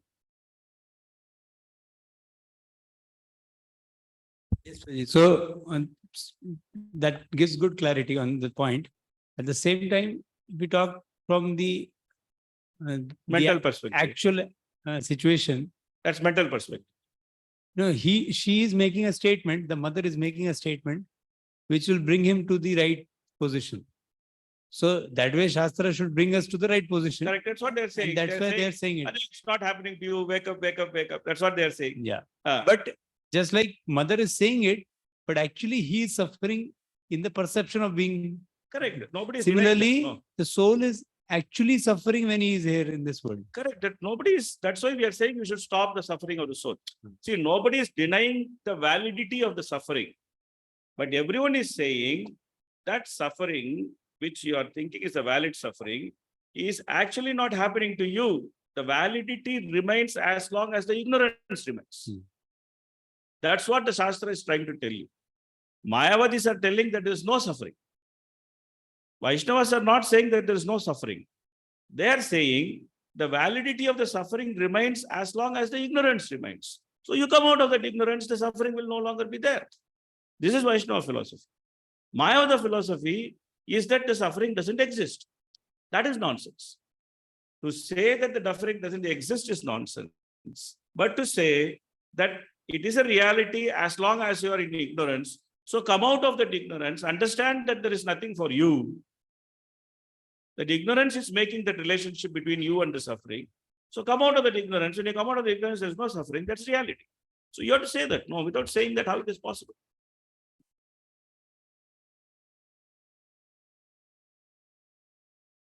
Because they are crazy.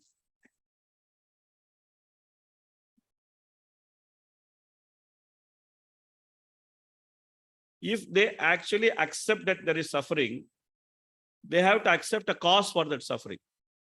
If they accept that there's a cause for that suffering, they have to accept the person who has created that cause.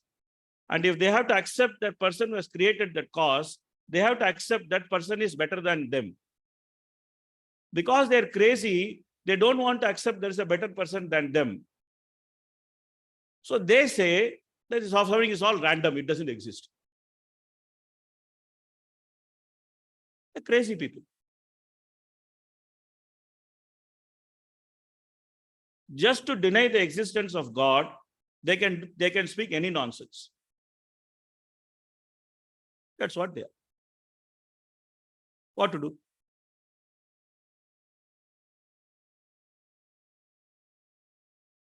Like modern scientists. They will allow people to die in hunger. Okay? They will not care for anything, but they will spend billions of dollars to send one telescope to the sky to understand what could be understood by just buying one set of Bhagavatam. Why? They want to deliberately prove that there is no God. I will die. I will not care for many people who are dying. I will spend so much of money, but I will not accept God. I will not accept God. Because the moment I accept God, I cannot play God.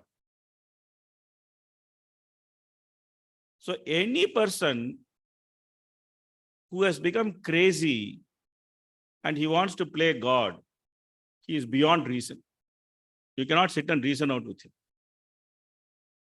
Because he has become so crazy that he cannot accept a simple fact that God exists. That God exists. That's what Krishna says, no, that these people are, deliberately they are like that. They're deliberately like that. And then he says, Mogasha, Moga Karmana, Moga Jnana Chesatha. So these people are, all their attempts are frustrated. Only thing which works with them is make them animals. That's what Krishna does. Okay, throw them into demoniac species, make them animals. And then slowly they will go through the evolutionary process. And then when they come back, they have a chance again.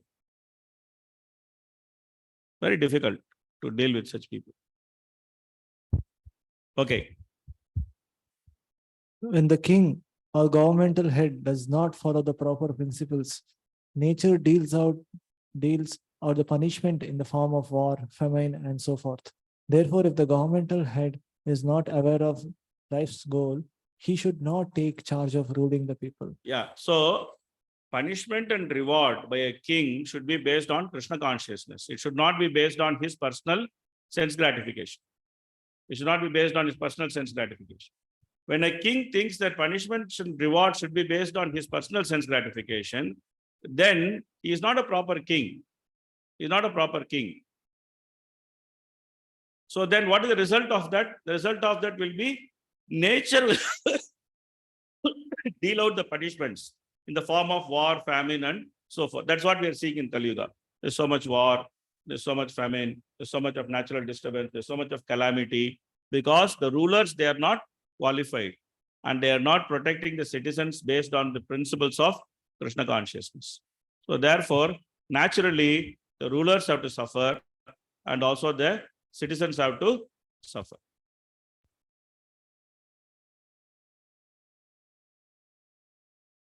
Okay, please read. When the material energy is engaged in the service of the Supreme Spirit, so-called material energy is also transformed into spiritual energy, just as an iron rod becomes fire when placed in contact with fire. Simply understanding the transformations of different energies is partial knowledge. We must come to an ultimate cause. Yeah. So that's why Newton's law of transformation of energies is just partial. He is only dealing with the transformation of energy and the fact that there is no loss of energy. But he should also deal with the energetic, who is the ultimate possessor of all the energies. If you don't deal with the energetic and if you just deal with the energy, then you are only seeing one part of the picture. You're not seeing the whole picture.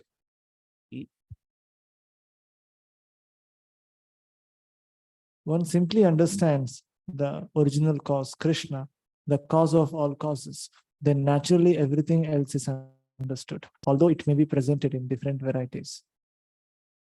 So Prabhupada gives here Upanishadic statements. If one studies the earth, he naturally understands the byproducts of the earth. Same way, if one studies the Supreme Personality of Godhead, he will understand all the byproduct, the energies of the Supreme Personality of Godhead. Parasya Shaktir Vividhaiva Shruyate Swabhaviki Jnana Balakriya Cha. So therefore, in Upanishad it said, Yasyam Vigyate Sarvam Evam Vigyatam Bhavati. By knowing him, everything will become known.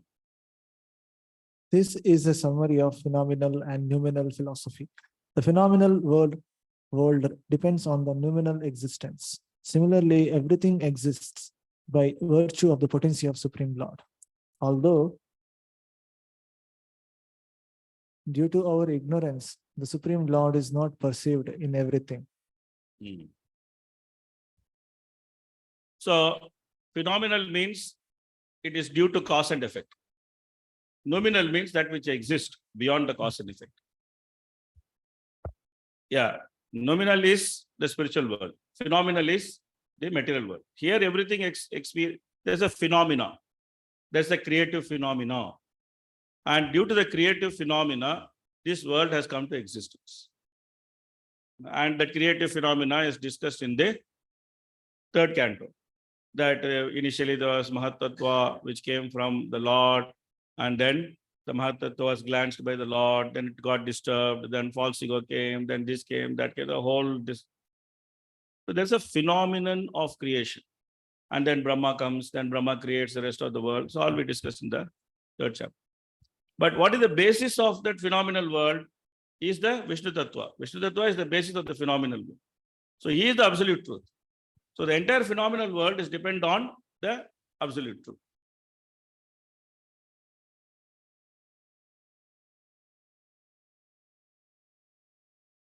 Okay.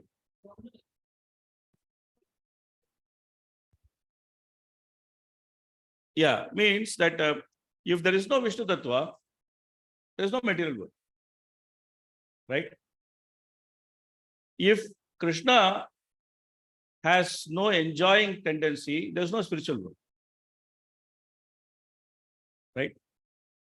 Because Krishna has this tendency to enjoy, therefore there is variety and jiva in the spiritual world. If Krishna, let's say, theoretically, it is not possible, but theoretically, let's consider that Krishna has no Ahladini potency, which cannot be true, but I'm saying theoretically, let's consider like Suppose Krishna has no Aladini potency, then where is the spiritual world? There's no spiritual. Because Krishna has Aladini potency, and that Aladini potency is the potency by which he enjoys. And for that, he creates variety, which comes from himself. So there is the creation of the spiritual world. And then part of those entities in the spiritual world, they don't want to stay there. So for them, there has to be a different reality, a reality which is shadow reality, which resembles the spiritual world, but actually it is not the spiritual world. Because in the spiritual world, there is only one enjoyer. In the material world, there are many enjoyers. So therefore, he has to create something which facilitates many enjoyers. So, but that also has to come from him only.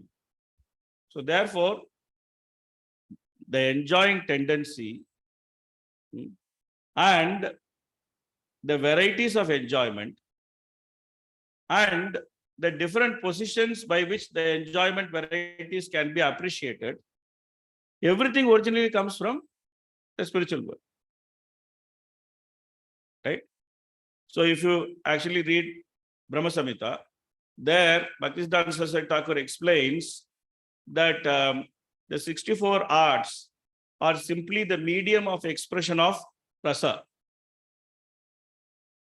The 64 art forms, the 64 arts, right? 64 arts are there. The 64 arts are simply a medium of expression of rasa, because rasa is a feeling that needs an expression, right? Unless you express the feeling just remains within you, right? So you need a medium of expression. The medium of expression could be language. The medium of expression could be a gift. The medium of expression could be a song. The medium of expression could be a dance. The medium of expression could be a structure. The medium of expression could be a way to give care. The medium of expression could be anything like that. Right? So when you expand the feeling into tangible medium of expression, then it becomes the 64 arts. Okay. So originally, the 64 arts are meant for Radharani to express her love to Krishna. That is the actual purpose of the 64 arts. Therefore, Krishna is the origin of the 64 arts, and Radharani is the perfect practitioner of the 64 arts. That's why Krishna is called as Kala Nidhi, Radharani is called as Kalavati. He is Kala Nidhi, she is Kalavati. So she perfectly knows how to practice the 64 arts. And when she expands herself, and then when she becomes the principal gopis, she also empowers them with the particular aspects of those 64 arts. So then you say that Lalita is expert in this, Vishaka is expert in this, Chitra is expert in this, the Tunga Vidya is expert in this. So then you say that these people are expert in different things. But where they are all coming from, they are coming from as expansions of Radharani. And she is empowering them to become expert in those particular arts. And then they all become exponents of those arts. And together, along with Radharani, they express all those arts in different combinations to please and to arrange for Krishna and Radharani's union. Then there are further expansions of gopis who are going around. Then there are gopas, then there are elderly gopas, then there are the cows, then there is the forest, then there are the different things which are all expressions of different kinds of rasa. So this way, there's a whole arrangement for Krishna to enjoy in the spiritual world. Now, I want to enjoy. I want to play Krishna. So then what I do? I bring the same 64 arts here. And then I am finding somebody who can learn that 64 arts and express love for me through that 64 arts. Because that's what's happening in the spiritual world. Right? So I try to do the same thing here. And when that happens, I'm thinking, I'm also like Krishna. But where did that come from? It came from there. That's why the phenomenal world is based on the nominal existence. So, yeah. Prabhuji, like when you're saying about expertise in spiritual world, in the material world, whenever there is expertise, like someone is getting opportunity, someone is losing, someone is becoming happy, someone is becoming miserable. So there is a duality is created because of this becoming expertise. When it comes to spiritual world, how this will like someone is losing opportunity because someone else is expert, someone is not. No. In the spiritual world, everyone has unique expertise. Okay. People are not fighting for the same expertise. Like there is 100 seat for IIT and 10 lakh students are fighting for the 100 seats for IIT. Now imagine that there are 10 lakh seats for IIT. So each student has his seat. Where is the question of fighting? Okay. Now here, the problem of fighting happens because everyone is trying to be an enjoyer. Now I am trying to be a little bit enjoyer on my own. Okay. At the same time, in order to enjoy, I have to also give enjoyment. So I am trying to give some little bit enjoyment. Okay. But my position is not unique. And the person whom I am trying to take enjoyment and give enjoyment, their position is also not unique.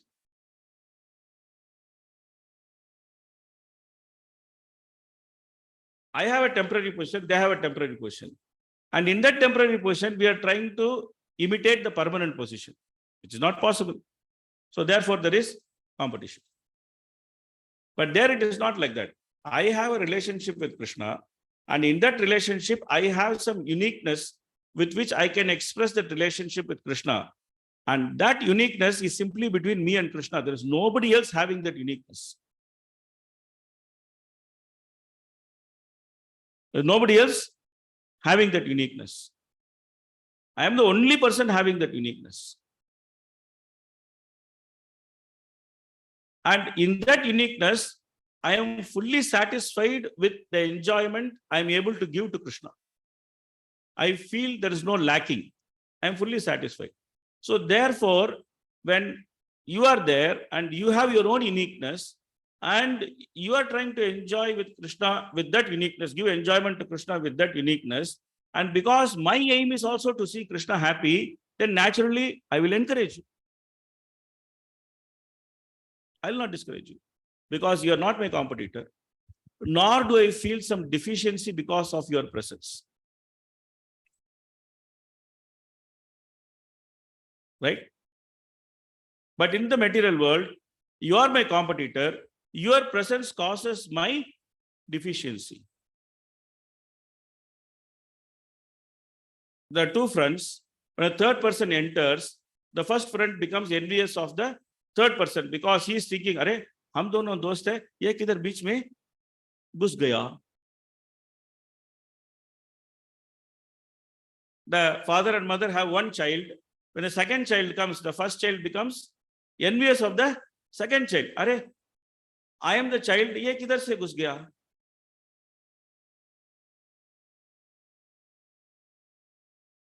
So constantly our position is threatened in the material world. Constantly we face deficiency. Constantly we are challenged. So therefore, there is no permanence in trying to enjoy in this material world. That's why Krishna says in Bhagavad Gita, Yahi samsparshaja bhoga dukkha yonaya yevate adi antavanta kaunteya nateshu ramate udaha.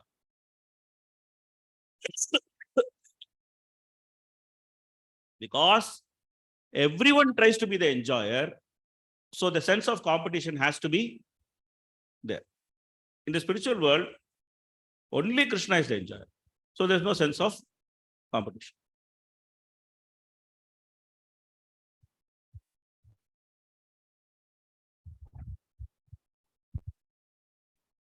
Okay, please read.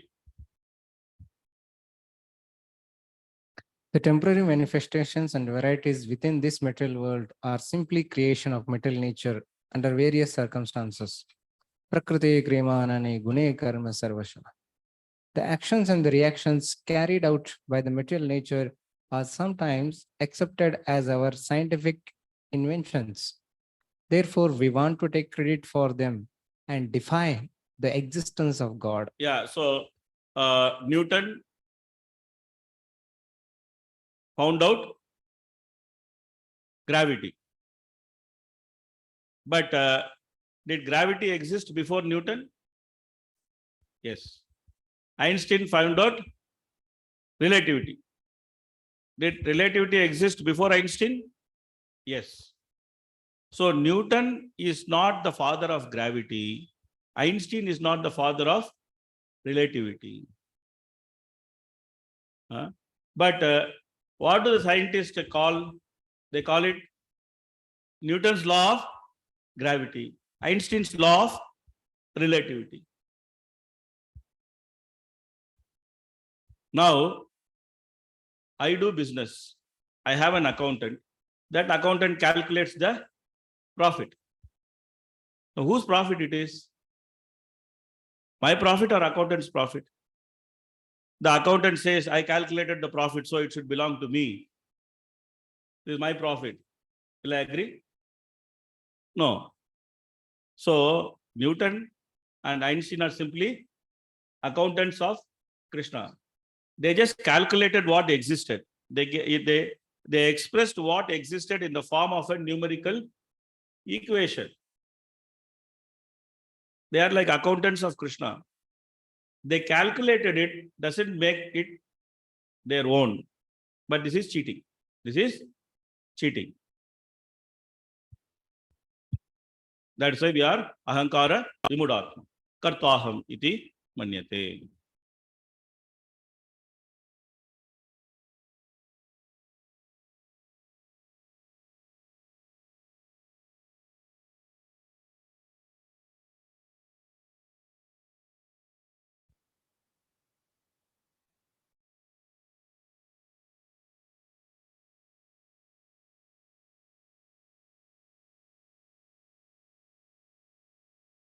Okay, please read.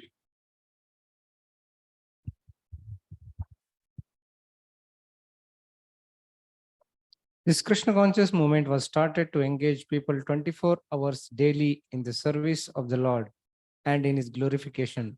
The student in this institution engaged in the cultivation of Krishna consciousness from 5 in the morning to the 10 at night. They actually have no opportunity to waste their time unnecessarily by discussing politics, sociology, and current affairs. These will go their own way.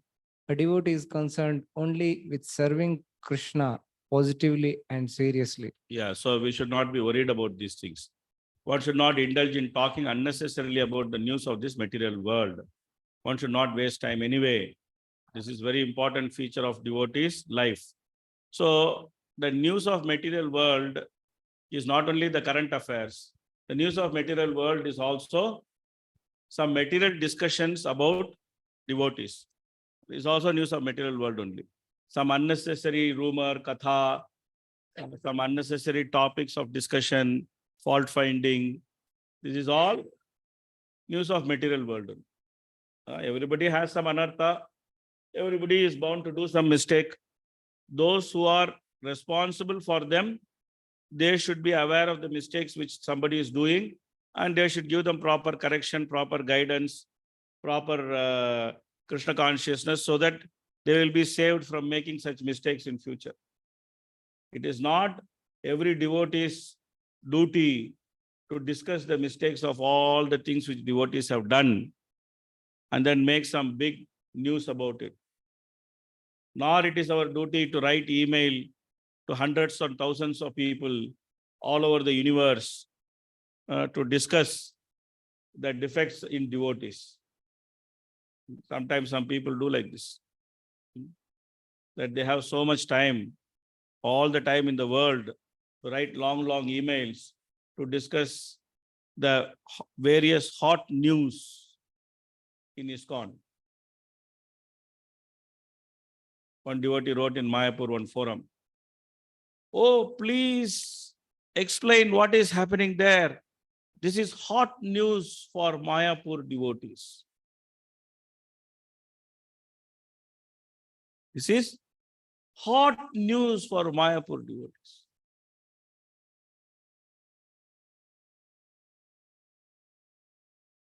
Sometimes I am amazed by the amount of time people have and the amount of time they can put in writing long, long emails. A lot of intellectual capacity in ISKCON which is unutilized. And then that capacity is utilized to write such nonsense emails or social media posts and things like that. Okay. Despite a very rigid life in a devotional service, Bharat Maharaj did not consult a spiritual master and he became overly attached to the deer. Consequently, he became strongly attached to the deer and forgetting his spiritual routine, he fell down. Yeah, so this is a very strong warning that we should always remain accountable in our activities in Krishna consciousness. We should always remain accountable. The moment we think that we need not have accountability in our activities in Krishna consciousness, then we are getting ready to fall down. We're getting ready to fall down. So, we are studying the Shamantaka jewel pastime. In our Bhakti Vaibhav class, we are studying the Shamantaka jewel Bhakti Vedanta class. Last year, we are analyzing the Shamantaka jewel pastime. And part of that analysis, we are discussing that how Krishna kept himself accountable. In that whole pastime, none other than Krishna, he actually keeps himself accountable. He is Supreme Personality of Godhead. He is accountable to none. He is Shuddham, Apapaviddham. He can never do a mistake. He can never do sin. He can never do something wrong. All contradictions are reconciled in him. Still, Krishna actually kept himself accountable in the whole pastime.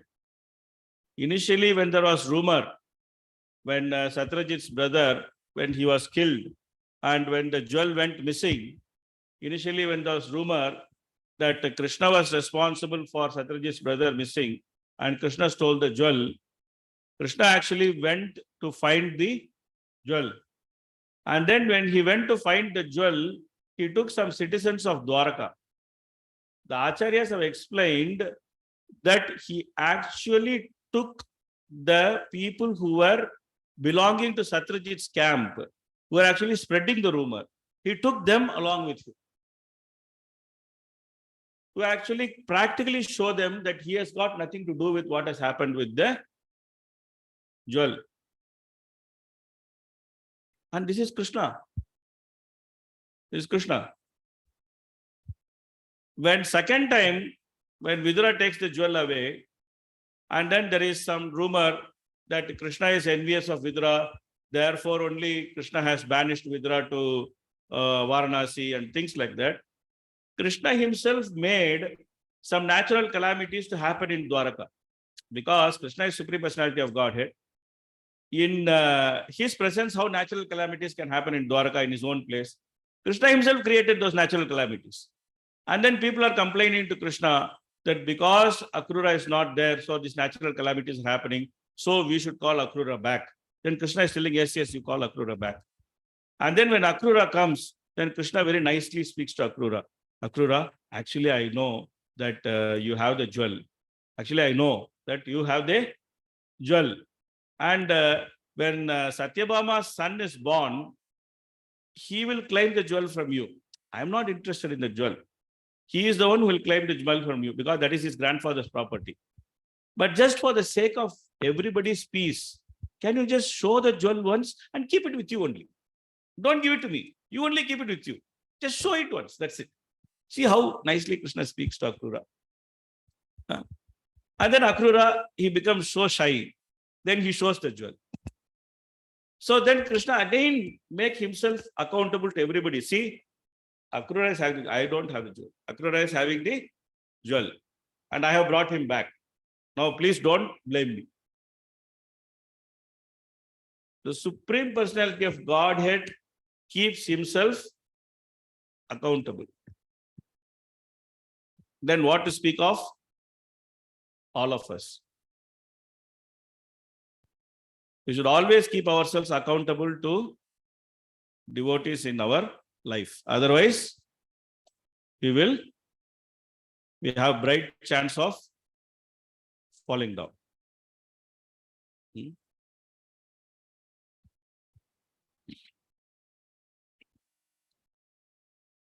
Okay, please read. Through the association of the devotees, one develops Krishna consciousness, which is dormant within. This Krishna conscious movement is giving this chance to everyone. We are giving shelter to everyone who is serious about progressing in Krishna consciousness. We arrange for their lodging and board so that they can peacefully cultivate Krishna consciousness and return home back to Godhead even in this life. So this is why the temples are there. This is why our prasadam distribution program is there. This is why our ashrams are there. This is why we give shelter to so many people. We bring congregation. We have so many programs. Why? Because we can peacefully cultivate Krishna consciousness and return back home, back to Godhead, even in this life. We should very, very clearly always remember this. Whenever we get disturbed, we should remember that this is why we are practicing Krishna consciousness, that we want to go back home, back to Godhead, even in this life. So that should be our primary consideration. If we keep that as primary consideration, then everything else will fall in place. Everything else will fall in place. Okay, that brings us to the end of this chapter, and that takes us to the next chapter. Okay, any questions or comments in this chapter?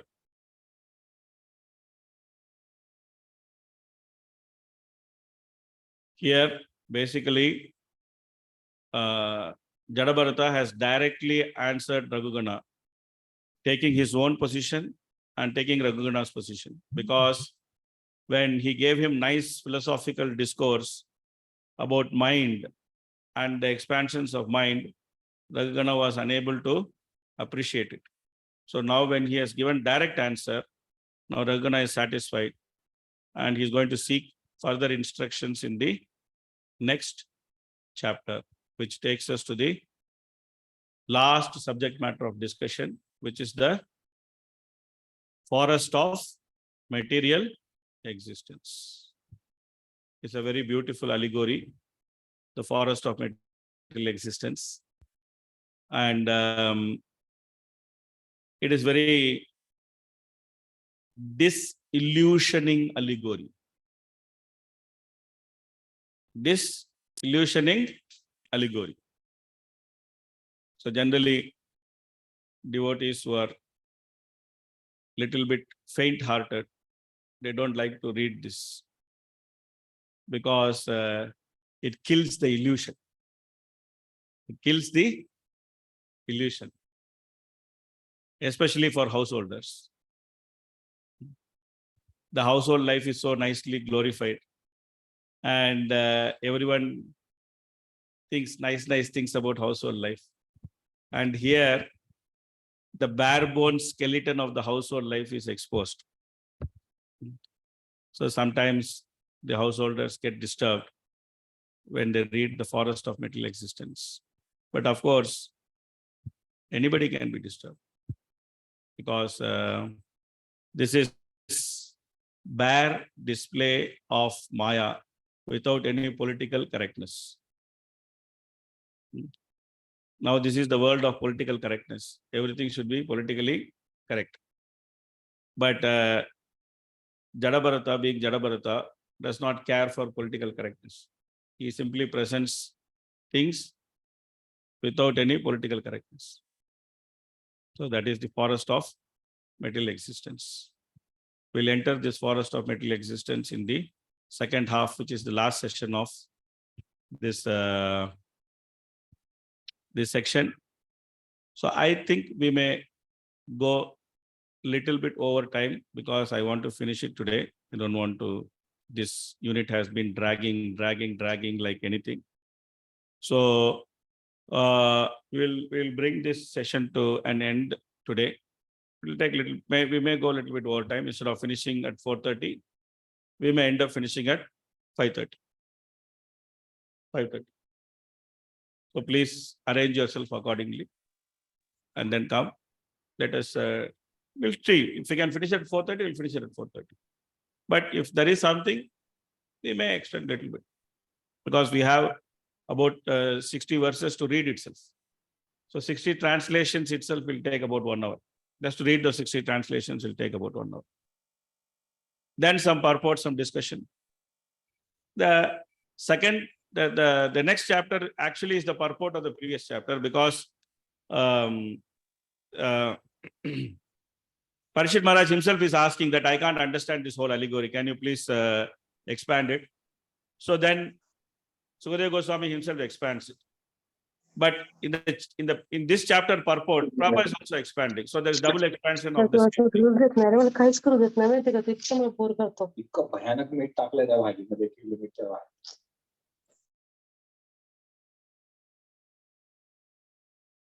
So I think we can finish. Let's see. We'll try to finish it if possible. If it goes, let's extend a little bit. That's it. Hare Krishna, Krishna Krishna, Hare Hare. Hare Ram, Ram Ram, Hare Hare. Kantrashman Bhagavatam ki jai, Srila Prabhupada ki jai, Gaur Premanande, Hare Hare Bo. पुढचं नाटक झालेलं आहे तुझं हे आता. लावते झोपून जाते. दुःख. मीठ किती कुत्र्यासारखं टाकलेलं आहे. आवाज सांगणार